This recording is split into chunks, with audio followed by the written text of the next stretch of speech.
ದೇವರ ಅತಿ ಪರಿಶುದ್ಧ ನಾಮಕ್ಕೆ ಸ್ತೋತ್ರ ಉಂಟಾಗಲಿ. ಈ ಸಮಯದಲ್ಲಿ ಒಂದು ವಾಕ್ಯವನ್ನ ಜ್ಞಾನ ಮಾಡೋಣ. 1 ಕೊರಿಂಥದವರಿಗೆ 10ನೇ 11ನೇ ವಚನ. 1 Corinthians chapter 10 verse 11.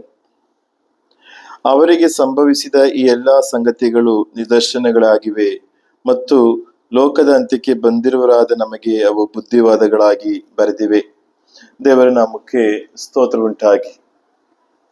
ಇಲ್ಲಿ ದೇವರಾಕೆ ಬರೆಯಲ್ಪಟ್ಟಿದೆ, ಲೋಕದ ಅಂತ್ಯಕ್ಕೆ ಬಂದಿರುವರಾದ ನಮಗೆ. ನಾವು ಲೋಕದ ಅಂತ್ಯಕ್ಕೆ ಬಂದಿದ್ದೇವೆ. ಅದು ನಮ್ಗೆಲ್ಲರಿಗೂ ಚೆನ್ನಾಗಿ ಗೊತ್ತಿರುವಂತಹ ಒಂದು ಕಾರ್ಯ.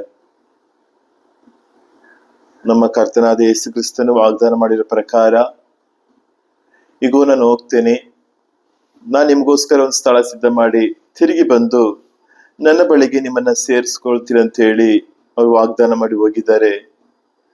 ಅವರ ಬರಣವು ಅತಿ ಶೀಘ್ರವಾಗಿ ಕಾಣಲ್ಪಟ್ಟಿದೆ. ನಾವು ಕಾಣುವಂತ ಈ ಭೂಮಿ, ಈ ಆಕಾಶ ಎಲ್ಲ ನಶಿಸಲ್ಪಡುವುದಾಗಿ ಕಾಣಲ್ಪಟ್ಟಿದೆ. ದೇವರ ಅತಿ ಪರಿಶುದ್ಧ ನಾಮಕ್ಕೆ ಸ್ತೋತ್ರ ಉಂಟಾಗಲಿ. ಹಾಗಾಗಿ ನಾವು ಚೆನ್ನಾಗಿ ಗ್ರಹಿಸ್ಕೊಳ್ಬೇಕಾದ ಕಾರ್ಯ, ಆಲೋಚಿಸಬೇಕಾದ ಕಾರ್ಯ, ಇನಿ ದಿವಸಗಳು ತುಂಬಾ ನಮಗೆ ಕೊಡಲ್ಪಟ್ಟಿಲ್ಲ. ಸ್ವಲ್ಪ ದಿವಸಗಳು ಮಾತ್ರ ನಮಗೆ ಕೊಡಲ್ಪಟ್ಟಿದೆ. ಈ ದಿನಗಳಲ್ಲಿ ಹೇಗಾದ್ರೂ ನಾವೇನ್ ಮಾಡ್ಬೇಕು? ದೇವ್ರ ಬರಣಕ್ಕೆ ಸಿದ್ಧವಾಗ್ಬೇಕು. ಕರ್ತನಾದ ಯೇಸು ಕ್ರಿಸ್ತನ ಬರಣ ಅತಿ ಅತಿ ಅತಿ ಅತಿ ಸಮೀಪವಾಗಿ ಕಾಣಲ್ಪಟ್ಟಿದೆ. ಇನ್ನ ದಿವಸಗಳು ಜಾಸ್ತಿ ಇಲ್ಲ. ಹೇಗಾದ್ರೂ ನಮಗೆ ದೇವರು ಕೃಪೆಯಿಂದ ಕೊಟ್ಟಿರುವ ಈ ದಿನಗಳನ್ನ ನಾವು ಉಪಯೋಗ ಮಾಡಿಕೊಂಡು ಪರಿಶುದ್ಧಪಟ್ಟು ಪರಿಪೂರ್ಣಪಟ್ಟು ಅವ್ರ ಬರಣಕ್ಕೆ ಏನಾಗ್ಬೇಕು? ಸಿದ್ಧವಾಗ್ಬೇಕು. ಅದಕ್ಕೆ ಒಂದು ವಾಕ್ಯ ನಾವು ಓದಿದ ಪ್ರಕಾರ ಪರಿಶುದ್ಧ ಪೌಲ ಕೊರಿಂಥ ಸಭೆಗೆ ಬರೀಬೇಕಾದ್ರೆ ಹೇಳ್ತಾರೆ, ಲೋಕದ ಅಂತ್ಯಕ್ಕೆ ಬಂದಿರುವಾದ ನಮಗೆ. ಹೌದು, ನಾವು ಲೋಕದ ಅಂತ್ಯಕ್ಕೆ ಬಂದಿದ್ದೇವೆ. ಲೋಕದ ಜನರು ಲೋಕ ಪ್ರಕಾರವಾಗಿ ಜೀವಿಸುವಂತವರು ಇದರಲ್ಲಿ ಸಂತೋಷಿಸಿ, ಈ ಲೋಕದ ಆಡಂಬರಗಳಲ್ಲಿ, ಈ ಲೋಕದ ಐಶ್ವರ್ಯಗಳಲ್ಲಿ ಸಂತೋಷಿಸಿ ಅವರು ಮುನ್ನಡೆಯವರಾಗಿ ಕಾಣಪಟ್ಟಿದ್ದಾರೆ. ಅವರ ಮನೋನೇತ್ರವು ಕುರುಡಾಗಿ ಕಾಣಪಟ್ಟಿದೆ. ಅನೇಕರು ದೇವ್ರ ಮಕ್ಕಳು ಎಂಬುದಾಗಿ ಹೇಳಿಕೊಳ್ಳುವಂತವರು, ದೇವ್ರ ಮಕ್ಕಳಲ್ಲ ಆದ್ರೆ ದೇವ್ರ ಮಕ್ಕಳಂತ ಹೇಳಿಕೊಳ್ಳುವಂತವರು. ಕರ್ತನಾದ ಯೇಸುವಿನ ಬರಣ ನಿರೀಕ್ಷೆ ಅವರಲ್ಲಿಲ್ಲ. ಸಿದ್ಧವಾಗ್ಬೇಕು, ಪರಿಪೂರ್ಣ ಆಗ್ಬೇಕು, ಎತ್ತಲ್ಪಡ್ಬೇಕು, ಆ ರೀತಿಯಾದಂತ ಆಶೆ ಅವರಲ್ಲಿಲ್ಲ. ಈ ಲೋಕದಲ್ಲಿ ಇನ್ನು ದೊಡ್ಡ ವ್ಯಕ್ತಿಗಳಾಗಿ ನಾವು ಮಾರ್ಪಡ್ಬೇಕು, ಹಣವನ್ನ ಐಶ್ವರ್ಯವನ್ನ ಸಂಪಾದಿಸ್ಬೇಕು, ಕೂಡಿಸಿಟ್ಟುಕೊಳ್ಬೇಕು, ಈ ಲೋಕದಲ್ಲಿ ಚೆನ್ನಾಗಿರ್ಬೇಕು. ಸ್ವರ್ಗ ರಾಜ್ಯದ ಚಿಂತೆ ಅವರಲ್ಲಿಲ್ಲ. ಈ ಲೋಕದಲ್ಲಿರೋ ದುಷ್ಟ ಸೈತಾನ ಅವರ ಮನೋನೇತ್ರಗಳನ್ನ ಕುರುಡನ್ನಾಗಿ ಮಾಡ್ಬಿಟ್ಟಿದ್ದಾನೆ. ಚೆನ್ನಾಗಿ ಚಿಂತಿಸ್ಕೊಳ್ಬೇಕಾದ ಕಾರ್ಯ, ಆಲೋಚಿಸ್ಬೇಕಾದ ಕಾರ್ಯ, ಇನಿ ಸಮಯ ಅಧಿಕವಾಗಿಲ್ಲ. ನಮ್ಮ ಕರ್ತನಾದ ಯೇಸು ಕ್ರಿಸ್ತನು ಬೇಗ ಬರ್ತಾರೆ. ನಾವು ಬೇಗ ಪರಿಶುದ್ಧತೆ ಹೊಂದಿ ಪರಿಪೂರ್ಣ ಹೊಂದಿ ದೇವ್ರ ಬರಣಕ್ಕೆ ಸಿದ್ಧವಾಗ್ಬೇಕು. ಕರ್ತನಾದ ಯೇಸುವಿನ ಕುರಿತು, ಬರುಣದ ಕುರಿತು ಹಾಡಾಡಿದ್ರೆ ಯೇಸುವಿನ ಬರಣದಲ್ಲಿ ಹೋಗಲ್ಲ. ಒಂದು ಪೆಂತಿಕೋಸ್ ಸಭೆಯಲ್ಲಿ ಕಾಣಲ್ಪಟ್ರೆ ಹೋಗುದಿಲ್ಲ ಬರುಣದಲ್ಲಿ. ಅಪೊಸ್ತಲ ಐಕ್ಯತೆಯಲ್ಲಿ ಇದ್ದೀವಿ ಅಂದ್ಕೊಂಡ್ರೆ ದೇವ್ರ ಬಣ್ಣದಲ್ಲಿ ಹೋಗುದಿಲ್ಲ. ಅಪೊಸ್ತಲ ಐಕ್ಯತೆ ಅವಶ್ಯಕತೆ ಉಂಟು. ಅಪೊಸ್ತಲ ಐಕ್ಯತೆಯಲ್ಲಿರುವ ಅಪೊಸ್ತಲ ಉಪದೇಶ ಪ್ರಕಾರ ದೇವ್ರ ಬಣ್ಣದಕ್ಕೆ ಹೋಗೋದಕ್ಕೆ ಸಿದ್ಧವಾಗ್ಬೇಕು. ಅಪೊಸ್ತಲ ಉಪದೇಶದ ಪ್ರಕಾರ ಜೀವಿಸ್ಬೇಕು. ಅಪೊಸ್ತಲ ಉಪದೇಶ ಏನ್ ಹೇಳುತ್ತೆ? ಅಪೊಸ್ತಲ ಉಪದೇಶ ಮೂರು ವಿಧಗಳಾಗಿ ಕಾಣಪಟ್ಟಿದೆ. ಒಂದು ಅಸ್ಥಿವಾರ ಉಪದೇಶ. ಅಸ್ಥಿವಾರದ ಉಪದೇಶದಲ್ಲಿ ಜೀವಿಸ್ಬೇಕು, ಮೌನ ಉಪದೇಶದಲ್ಲಿ ಜೀವಿಸ್ಬೇಕು, ಪರಿಪೂರ್ಣ ಉಪದೇಶದಲ್ಲಿ ಜೀವಿಸ್ಬೇಕು. ಹಾಗಾಗಿ ಈ ಸಮಯದಲ್ಲಿ ದೇವರನ್ನೊಟ್ಟು ಮಾತಾಡ್ತಿದ್ದಾರೆ. ನಿನ್ನನ್ನು ನೀನು ವಂಚಿಸಿಕೊಳ್ಬೇಡ. ನಿನ್ನ ಹೃದಯವನ್ನ ತೆರಿ, ನಿನ್ನ ಮನೋನೇತ್ರಗಳನ್ನ ದೇವರ ಹತ್ರ ಕೇಳಿ, ದೇವರೇ ನನ್ನ ಮನೋನೇತ್ರಗಳನ್ನ ತೆರಿ ಮಾಡೋದ ಪ್ರಾರ್ಥಿಸು. ಆತ್ಮಿಕ ಜೀವಿತದಲ್ಲಿ ಕುರುಡನಾಗಿ ಕಾಣಲ್ಪಡಬೇಡ. ಗರ್ವದಲ್ಲಿ ಅಹಂಕಾರದಲ್ಲಿ ಕಾಣಲ್ಪಡಬೇಡ. ನಾನು ಬ್ಯಾಪ್ಟಿಸ್ಮ ಹೊಂದಿದ್ದೇನೆ, ನಾನು ಪರಿಶುದ್ಧಾತ್ಮ ಅಭಿಷೇಕ ಹೊಂದಿದ್ದೇನೆ, ಅಪೊಸ್ತಲ ಐಕ್ಯತೆಯಲ್ಲಿದ್ದೇನೆ, ಪೆಂತಿಕೋಸ್ ಸಭೆಯಲ್ಲಿದ್ದೇನೆ, ನಾನು ದೇವ್ರ ಬಣ್ಣದಲ್ಲಿ ಹೋಗ್ತೇನೆ ಎಂಬುದಾಗಿ ನಿನ್ನನ್ನೇ ನೀನು ಮೋಸ ಮಾಡಿಕೊಳ್ಬೇಡ. ನೀ ಅಪೊಸ್ತಲ ಸಭೆ ಇರೋದು ನಿಜ, ಆದ್ರೆ ಅಪೊಸ್ತಲ ಸಭೆಯಲ್ಲಿರೋ ಉಪದೇಶದ ಪ್ರಕಾರ ನಿನ್ನ ಜೀವಿತ ಇದೆಯಾ? ನೀನೊಂದು ಕ್ಷಣ ಪರೀಕ್ಷಿಸಿಕೋ. ಅಪೊಸ್ತಲ ಉಪದೇಶದ ಅರಿವು ನಿನಗಿರ್ಬೋದು, ನೀನು ಕೇಳಿರ್ಬೋದು, ಕಲ್ತಿರ್ಬೋದು, ಆದ್ರೆ ಆ ಉಪದೇಶದ ಅನುಭವ ನಿನ್ನಲ್ಲಿ ಇದೆಯಾ? ನೀನ್ ಕಲ್ತಿರ್ಬೋದು, ಕಲ್ತ್ರೆ ಏನೋ ಪ್ರಯೋಜನ ಇಲ್ಲ, ಆ ಅನುಭವವಾಗಿ ಮಾಡ್ಕೊಂಡಿದ್ಯಾ? ನಿನ್ನ ಮಾನಸಾಂತರ ಅನುಭವ ನಿನ್ನಲ್ಲಿ ಕಾಣಪಟ್ಟಿದ್ಯಾ? ಸರಿಯಾದ ಬ್ಯಾಪ್ಟಿಸ್ಮ ನೀನು ಹೊಂದಿಕೊಂಡಿದ್ಯಾ? ಅನ್ಯ ಭಾಷೆ ಗುರುತಿನೊಂದಿಗೆ ಪರಿಶುದ್ಧಾತ್ಮ ಅಭಿಷೇಕ ಹೊಂದಿಕೊಂಡಿದ್ಯಾ? ಅಭಿಷೇಕದಲ್ಲಿ ತುಂಬಲ್ಪಟ್ಟು ನೀನು ಜೀವಿಸ್ತಾ ಇದೆಯಾ? ಇಲ್ಲಿ ಸಭೆಗೆ ಹೋಗೋ ಸುಮ್ಮನೆ ಕೂತಿರ್ತೀಯ? ಆತ್ಮದ ತುಂಬಲ್ಪಡುವಂತ ಅನುಭವ ಇದೆಯಾ? ದೈವಿಕ ಸೌಖ್ಯದ ಅನುಭವ ನಿನ್ನ ಜೀವಿತದಲ್ಲಿ ಇದೆಯಾ? ಕೇಳಿರ್ಬೋದು, ಆದ್ರೆ ನಿನ್ನಲ್ಲಿ ಉಂಟಾ ದೈವಿಕ ಸೌಖ್ಯದಲ್ಲಿ ಜೀವಿಸ್ತಾ ಇದೆಯಾ? ಪ್ರತ್ಯೇಕ ಜೀವಿತವನ್ನು ನೀನು ಕಾಪಾಡ್ಕೊಳ್ತಾ ಇದೆಯಾ? ನೀನೊಂದು ಸಲ ಪರೀಕ್ಷಿಸ್ಕೋ. ಸಕಲ ವಿಷಯಗಳು ನೀನು ಪ್ರತ್ಯೇಕಿಸ್ಕೊಂಡು ಜೀವಿಸ್ತಾ ಇದೆಯಾ? ಪರಿಪೂರ್ಣ ಪರಿಶುದ್ಧ ಜೀವಿತ ನಿನ್ನಲ್ಲಿ ಕಾಣಪಟ್ಟಿದ್ಯಾ? ನಿನ್ನ ಶರೀರ ದೇಹ ವಿಮೋಚನೆಗೋಸ್ಕರ ಜೀವಿತ ಮಾಡಿ ನಿನ್ನ ದೇವ್ರ ಬಣ್ಣಕ್ಕೋಸ್ಕರ ನಿರೀಕ್ಷೆ ಮಾಡ್ತಾ ಇದ್ಯಾ? ನಿನ್ನ ಮಾನಸಾಂತರ ಪಡು. ನೀನು ಎಲ್ಲಿ ಬಿದ್ದೋಗಿದ್ಯೋ ಅಲ್ಲಿಂದ ಎದ್ದೇಳು. ಎಷ್ಟು ಬೇಗ ಬರ್ತಿದ್ದಾರೆ. ಇನ್ನು ಕಾಲ ಇಲ್ಲ, ಇನ್ನು ಸಮಯ ಇಲ್ಲ.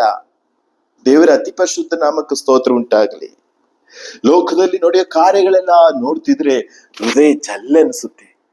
ಕರ್ತನಾದ ಯೇಸುವಿನ ಮರಣ ಅತೀ ಸಮೀಪವಾಗಿ ಕಾಣಪಟ್ಟಿದೆ. ದೇವರ ನಾಮಕ್ಕೆ ಸ್ತೋತ್ರ ಉಂಟಾಗಲಿ. ಅದಕ್ಕೆ ನಾವು ಓದಿದ ಪ್ರಕಾರ ಲೋಕದ ಅಂತ್ಯಕ್ಕೆ ಬಂದಿರೋರಾದ, ಆಗ ನಾವು ಲೋಕದ ಅಂತ್ಯಕ್ಕೆ ಬಂದ್ಬಿಟ್ಟಿದ್ದೀವಿ. ಇನ್ನ ಕರ್ತನಾದ ಯೇಸುವಿನ ಮರಣ ಅತಿ ಅತಿ ಅತಿ ಅತಿ ಸಮೀಪವಾಗಿ ಕಾಣಪಟ್ಟಿದೆ. ಹಾಗಾಗಿ ನಾವು ಈ ದಿನದಲ್ಲಿ ಚಿಂತಿಸೋದೇನಂತಂದ್ರೆ, ದೇವ್ರ ನಮ್ಗೆ ಸ್ತೋತ್ರ ಉಂಟಾಗ್ಲಿ, ಲೋಕದ ಅಂತ್ಯಕ್ಕೆ ನಾವು ಬಂದಿದ್ದೀವಿ ನಿಜ, ಆದ್ರೆ ದೇವ್ರ ಬಣ್ಣದ ಸೂಚನೆಗಳೇನು? ಹಾಗಾಗಿ ಲೋಕದಲ್ಲಿ ಅನೇಕ ಕಾರ್ಯಗಳು, ಅನೇಕ ವಿಷಯಗಳು ದೇವ್ರ ಬಣ್ಣದ ಸೂಚನೆ ಭೂಮಿಯಲ್ಲಿ ನಡೀತಿದೆ. ಹಾಗಾಗಿ ನಾವು ದೇವ್ರ ವಾಕ್ಯವನ್ನ ಆಳವಾಗಿ ಜ್ಞಾನ ಮಾಡಿದ್ರೆ, ಹಳೆ ಒಡಂಬಡಿಕೆಯಲ್ಲಾದ್ರೂ ಹೊಸ ಒಡಂಬಡಿಕೆಯಲ್ಲಾದ್ರೂ ದೇವ್ರ ಬಣ್ಣದ ಸೂಚನೆಗಳನ್ನ ನಾವು ಅನೇಕ ನೋಡಬಹುದು. ದೇವ್ರ ನಾಮಕ್ಕೆ ಸ್ತೋತ್ರ. ಆದ್ರೆ ಲೋಕದಲ್ಲಿ ದೇವ್ರ ಬಣ್ಣಕ್ಕೆ ಸೂಚನೆಗಳು ನಡೀತಿದೆ. ಈ ದಿನ ನಾವು ಅದೆಲ್ಲ ಚಿಂತಿಸೋಕೆ ಹೋಗೋದು, ಸಭೆಯಲ್ಲಿ ದೇವ್ರ ಬರಣ ಮುಂಚೆ ಏನ್ ನಡೆಯುತ್ತೆ ಅದನ್ನ ನಾವು ಈ ಸಮಯದಲ್ಲಿ ದೇವರ ಕೃಪೆಯಿಂದ ನಾವು ಚಿಂತಿಸೋಣ. ದೇವ್ರ ಬರಣ ಮುಂಚೆ ಸಭೆಯಲ್ಲಿ ನಡೆಯುವಂತ ಸೂಚನೆಗಳು ಅನೇಕ ಕಾರ್ಯಗಳಿದೆ. ಕೆಲವು ಕಾರ್ಯಗಳು ಮಾತ್ರ ನಾವು ಚಿಂತಿಸೋಣ. ಪರಿಶುದ್ಧಾತ್ಮ ನಮಗೆ ಸಹಾಯ ಮಾಡ್ಲಿ. ದೇವರು ನಮಗೆ ಕೃಪೆನ ನಿಗ್ರಹಿಸಲಿ. ದೇವರ ಅತಿ ಪರಿಶುದ್ಧವಾದ ನಾಮಕ್ಕೆ ಸ್ತೋತ್ರ ಉಂಟಾಗಲಿ. ಹಾಗಾಗಿ ಲೋಕದ ಅಂತ್ಯದಲ್ಲಿ ಬಂದಿರುವಾದ ನಾವು ಸಭೆಯಲ್ಲಿ ದೇವ್ರ ಬರೋಣಕ್ಕಿಂತ ಮುಂಚೆ ಏನ್ ನಡೆಯುತ್ತೆ? ಒಂದೇದಾಗಿ ಹೇಳ್ಬೇಕಂದ್ರೆ, ಪ್ರೀತಿ ತಣ್ಣಗಾಗುತ್ತೆ. ಕರ್ತನಾದ ಯೇಸು ಕ್ರಿಸ್ತನೇ ಮಾತನ್ನ ಹೇಳಿದ್ರು. ಮತ್ತಾಯನ ಬರೆದ ಸುವಾರ್ತೆ 24ನೇ ಅಧ್ಯಾಯ ನಾವು ಓದ್ಬೇಕಾದ್ರೆ ನಮ್ಮ ಬೈಬಲ್ನ ಮತ್ತಾಯನ ಬರೆದ ಸುವಾರ್ತೆ 24ನೇ ಅಧ್ಯಾಯ 12ನೇ ವಚನಕ್ಕೆ ತಿರುಗಿಸೋಣ. Gospel of Matthew chapter 24 verse 12. ಮತ್ತು ದುಷ್ಟತನ ಹೆಚ್ಚಾಗುವುದರಿಂದ ಬಹಳ ಜನರ ಪ್ರೀತಿಯು ತಣ್ಣಗಾಗುವುದು. ದುಷ್ಟತನ ಇದು ಸಭೆಯಲ್ಲಿ ನಡೆಯುವಂತ ಕಾರ್ಯ. ದೇವ್ರ ನಮ್ಗೆ ಸ್ತೋತ್ರ ಉಂಟಾಗಲಿ. ಲೋಕದಲ್ಲಿ ನಡೆಯುವಂತ ಕಾರ್ಯಗಳನ್ನ ನಾನೀಗ ಜ್ಞಾನ ಮಾಡ್ತಲ್ಲ. ನಾವು ದೇವ್ರ ಬರೋಣ ಮುಂಚೆ ಸಭೆಯಲ್ಲಿ ನಡೆಯುವಂತ ಕೆಲವು ಕಾರ್ಯಗಳನ್ನ ನಾವು ಚಿಂತಿಸೋಣ. ಹಾಗೆ ದುಷ್ಟತನ ಹೆಚ್ಚಾಗುವುದರಿಂದ, ಹಾಗೆ ದೇವ್ರ ಬರೋಣಗಿಂತ ಮುಂಚೆ ಏನ್ ನಡೆಯುತ್ತೆ? ಸಭೆಯಲ್ಲಿ ದುಷ್ಟತನ ಹೆಚ್ಚಾಗುತ್ತೆ. ಅವತ್ತು ನೋಡಿದ್ರೆ ಅನೇಕರು ಪ್ರಶ್ನೆ ಕೇಳ್ತಾರೆ, ನೀವು ಪೆಂತಿಕೋಸ್ ಸಭೆ ತಾನೆ, ನೀವು ಅಪೋಸ್ತಲ ಸಭೆ ತಾನೆ, ಈ ತರ ಎಲ್ಲ ನಿಮ್ಮ ಸಭೆಯಲ್ಲಿ ನಡೀತಿದೆ ಎಲ್ಲ ಕೇಳ್ತಾರೆ. ನಾನು ಹೇಳ್ತೀನಿ, ಹೌದು ನಡೀತಿದೆ, ನಡಿಲೇಬೇಕು. ಆಕಾಶ ಅಳಿದೋಗ್ತದೆ, ಭೂಮಿ ಅಳಿದೋಗ್ತದೆ, ದೇವ್ರ ವಾಕ್ಯ ಎಂದಿಗೂ ಅಳಿದೋಗುದಿಲ್ಲ ಅಂತ ದೇವರು ಹೇಳಿದ್ದಾರೆ. ಹಾಗಾಗಿ ಸಭೆಯಲ್ಲಿ ನಡೆಯುವಂತ ಕಾರ್ಯಗಳು, ದೇವ್ರು ಹೇಳಿರೋ ಕಾರ್ಯಗಳು ನಡೆದೇ ನಡೀತದೆ. ಸಭೆಯಲ್ಲಿರೋರೆಲ್ಲರೂ ಪರಿಶುದ್ಧರು ಅಂತ ದೇವ್ರ ಹೇಳುವ ವಾಕ್ಯ ಬರೆಯಲ್ಪಟ್ಟಿಲ್ಲ, ನಾವು ಹೇಳೋದಿಲ್ಲ. ಸಭೆಯಲ್ಲಿ ಪಾಪಿಗಳು ಇದ್ದಾರೆ, ಹಿಂಜರಿಕೆಗಾರರು ಇದ್ದಾರೆ, ಪರಿಶುದ್ಧತೆಯಲ್ಲಿ ಪರಿಪೂರ್ಣ ಹೊಂದುತ್ತಿರೋ ದೇವ್ರ ಮಕ್ಕಳು ಇದ್ದಾರೆ. ಕರ್ತನಾದ ಯೇಸು ಸಭೆಯಲ್ಲಿರೋ ಪ್ರತಿಯೊಬ್ಬರನ್ನು ಸೇರಿಸ್ಕೊಳ್ಳೋ ಪತ್ತಿನ ಹೇಳಿಲ್ವಲ್ಲ. ಸ್ತ್ರೀ ಕೈ ಬಿಡಲ್ಪಡ್ತಾಳೆ, ಗಂಡು ಮಗು ಎತ್ತಲ್ಪಡ್ತದೆ. ಹಾಗಾಗಿ ಒಂದು ಸಭೆಯಲ್ಲಿ ಒಂದು ಚಿಕ್ಕ ಗುಂಪು ದೇವ್ರ ಬಣ್ಣಕ್ಕೋಸ್ಕರ ಕಾದುಕೊಂಡಿದೆ. ಅದರಲ್ಲಿ ಕರೆ ಇಲ್ಲ, ಕಳಂಕ ಇಲ್ಲ, ಸುಕ್ಕಿಲ್ಲ, ಮಾಲಿನ್ಯ ಇಲ್ಲ. ಆ ರೀತಿಯಾದ ಒಂದು ಗುಂಪು ಜನ ಇದ್ದಾರೆ. ಅವ್ರಿಗೋಸ್ಕರ ದೇವ್ರು ಬರ್ತಾರೆ. ಬಿದ್ದೋಗುವಂತವ್ರು ನೋಡೋ ಅವಶ್ಯಕತೆ ಇಲ್ಲ. ಪರಿಪೂರ್ಣವಾಗಿ ಜೀವಿಸ್ತಾರೆ ಪರಿಶುದ್ಧರನ್ನು ನೋಡ್ಬೇಕು. ಆ ಕರ್ತನಾದ ಯೇಸು ಹೇಳಿದ್ರು, ದುಷ್ಟತನ ಜಾಸ್ತಿ. ಹೌದು, ಸಭೆಯಲ್ಲಿ ದುಷ್ಟತನ ಅಂತ್ಯಕಾಲದಲ್ಲಿ ಜಾಸ್ತಿ ಆಗುತ್ತೆ. ಅನೇಕರು ದುಷ್ಟತನವಾಗಿ ಕ್ರಿಯೆ ಮಾಡ್ತಿದ್ದಾರೆ, ಸಭೆಯಲ್ಲಿ ದುಷ್ಟತನವಾಗಿ ಜೀವಿಸ್ತಿದ್ದಾರೆ, ದೇವರನ್ನ ಮರೆತು ಜೀವಿಸ್ತಿದ್ದಾರೆ, ವೇಷಧಾರಿಗಳಾಗಿ ಜೀವಿಸ್ತಿದ್ದಾರೆ, ಕಪಟಿಗಳಾಗಿ ಜೀವಿಸ್ತಿದ್ದಾರೆ, ದೇವರಿಗಿಂತ ಹಣವನ್ನ ಹೆಚ್ಚು ಪ್ರೀತಿಸ್ತಿದ್ದಾರೆ. ದೇವ್ರ ನಾಮಕ್ಕೆ ಸ್ತೋತ್ರ ಉಂಟಾಗಲಿ. ಪ್ರಾರ್ಥನೆ ಜೀವಿತ ಇಲ್ಲ, ಪರಿಶುದ್ಧ ಜೀವಿತ ಇಲ್ಲ, ತ್ಯಾಗದ ಜೀವಿತ ಇಲ್ಲವೇ ಇಲ್ಲ. ದೈವಿಕ ಸೌಖ್ಯ ಮರ್ತೇ ಬಿಟ್ಟಿದ್ದಾರೆ. ದೇವ್ರ ನಾಮಕ್ಕೆ ಸ್ತೋತ್ರ ಉಂಟಾಗಲಿ. ದುಷ್ಟರಾಗಿ ಪ್ರವರ್ತನೆ ಮಾಡ್ತಿದ್ದಾರೆ, ದುಷ್ಟರಾಗಿ ಪ್ರವರ್ತಿಸ್ತಿದ್ದಾರೆ. ಅದಕ್ಕೆ ಅನೇಕರ ಪ್ರೀತಿ ತಣ್ಣಗಾಗ್ತದೆ. ಯೇಸುವೇ ಹೇಳಿದ್ರು, ಪಾಪ ಹೆಚ್ಚಾದಾಗ ದೇವ್ರನ್ನ ಹೆಂಗ್ ಪ್ರೀತಿಸಕ್ ಸಾಧ್ಯ? ನಮ್ಮ ಲೈಫಲ್ಲಿ ನಾವು ಚಿಂತಿಸ್ಬೇಕಾದ ಕಾರ್ಯ, ಆಲೋಚಿಸ್ಬೇಕಾದ ಕಾರ್ಯ, ನಮ್ಮಲ್ಲಿ ಪಾಪ ಹೆಚ್ಚಾಗುವುದರಿಂದ ನಮ್ಮ ದೇವನ ಪ್ರೀತಿ ಮಾಡಕ್ಕಾಗಲ್ಲ. ಅದಕ್ಕೆ ನಾವು ಸೈತಾನನ ಪ್ರೀತಿಸ್ಬೇಕು, ಇಲ್ಲಾಂದ್ರೆ ದೇವನ ಪ್ರೀತಿಸ್ಬೇಕು. ಎರಡಲ್ಲಿ ಒಬ್ಬರನ್ನ ಪ್ರೀತಿಸ್ಬೇಕು. ನಾವು ಸೈತಾನನ್ನು ಪ್ರೀತಿಸಿ ದೇವನ ಪ್ರೀತಿಸಕ್ ಆಗುತ್ತಾ? ಅದಕ್ಕೆ ಕರ್ತನಾದ ಯೇಸು ಏನ್ ಹೇಳ್ತಾರೆ, ನೀವು ದೇವರನ್ನು ಧನವನ್ನು ಸೇವಿಸಲಾರರಿ. ನೀ ಹಣವನ್ನೂ ನಿನಗೆ ಬೇಕು, ದೇವರು ಬೇಕಾದ್ರೆ ಆಗುತ್ತ ಕತೆ. ಮೊದಲು ದೇವರ ರಾಜ್ಯಕ್ಕಾಗಿ ನೀತಿಗಾಗಿ ತವಕಪಡೋದು. ನಿನಗೆ ಬೇಕಾಗಿರುತ್ತೆ ಎಲ್ಲ ದೇವ್ರು ಕೊಡ್ತಾರೆ. ಹಾಗಾಗಿ ನಮ್ಮನ್ನ ನೋಡಿ ದೇವ್ರ ನಾಮಕ್ಕೆ ಸ್ತೋತ್ರ ಉಂಟಾಗಲಿ. ನಾವು ವಿಶ್ವಾಸದಲ್ಲಿ ಜೀವಿಸ್ತಾ ಇದ್ದೀವಿ. ನಾವು ಕೆಲ್ಸಕ್ಕೆ ಹೋಗ್ತಾ ಇದೀವ? ಇಲ್ಲ. ದೇವ್ರ ನಾಮಕ್ಕೆ ಸ್ತೋತ್ರ ಉಂಟಾಗಲಿ. ವಿಶ್ವಾಸದಲ್ಲಿ ದೇವ್ರು ನಮ್ಮನ್ನ ನಡೆಸ್ತಾ ಇಲ್ವಾ? ಆಕಾಶದ ಅಕ್ಕಿಗಳನ್ನ ಪೋಷಿಸುವಂತ ದೇವರು ನಮ್ಮನ್ನ ಪೋಷಿಸೋದು ಮರೆತು ಹೋಗ್ತಾರ? ದೇವ್ರ ನಾಮಕ್ಕೆ ಸ್ತೋತ್ರ ಉಂಟಾಗಲಿ. ಈ ಸೇವೆನ ದೇವ್ರ ಮಹಾಕೃಪೆಯಿಂದ 20 ವರ್ಷದಿಂದ ನಾನು ಈ ಸೇವೆಯಲ್ಲಿ ಕಾಣಪಟ್ಟಿದ್ದೇನೆ. ದೇವರು ಕೃಪೆ ಕೊಡ್ತಿದ್ದಾರೆ. 20 ವರ್ಷಗಳಿಂದ ದೇವರು ನನ್ನ ಕೃಪೆಯಾಗಿ ದೇವರು ನಡೆಸ್ತಿದ್ದಾರೆ. ಹಾಗಾಗಿ ದೇವರ ವಿಷಯದಲ್ಲಿ, ನಮ್ಮ ಆತ್ಮಿಕ ವಿಷಯದಲ್ಲಿ ಧನ ಧನ ಧನ ಹಣ ಹಣ ಹಣ ಹಣ ಅಂತ ಹಣದಿಂದ ಹೊಡಬಾರ್ದು, ದೇವರಿಂದ ಹೋಗ್ಬೇಕು ಒಬ್ಬ ಮನುಷ್ಯ. ಈಗ ಆದ್ರೆ ಅನೇಕರಿಗೆ ದೇವರಲ್ಲ, ಯೇಸು ಕ್ರಿಸ್ತನ ದೇವರಾಗಿ ಕಾಣಪಟ್ಟಿಲ್ಲ, ಹಣ ದೇವರಾಗಿ ಮಾರ್ಪಟ್ಬಿಟ್ಟಿದ್ದೆ. ಹಣ ಸಂಪಾದಿಸ್ಬೇಕು, ಹಣ ಸಂಪಾದಿಸ್ಬೇಕು. ನಾನು ಹೇಳ್ತೀನಿ, ಹಣ ಹಣ ಹಣ ಸಂಪಾದಿಸಿ ನೀ ದೇವ್ರ ಬಣದಲ್ಲಿ ಕೈ ಬಿಡಲ್ಪಟ್ರೆ ಆ ಹಣ ನಿನ್ನ ರಕ್ಷಿಸ್ತದೋ? ಚಿಂತಿಸ್ಬೇಕಾದ ಕಾರ್ಯ.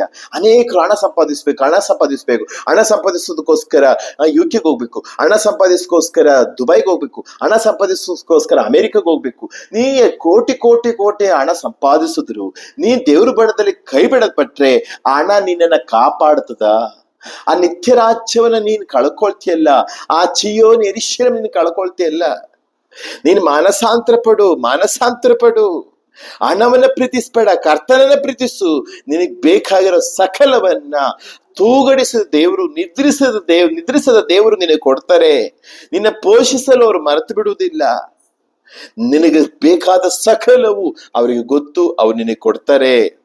ನಿನ್ನ ಹಣದಿಂದ ಓಡಬೇಡ, ಕರ್ತನಾದ ಯೇಸುವಿನಿಂದ ಶಿಲುಬೆ ಹೊತ್ತು ಓಡು.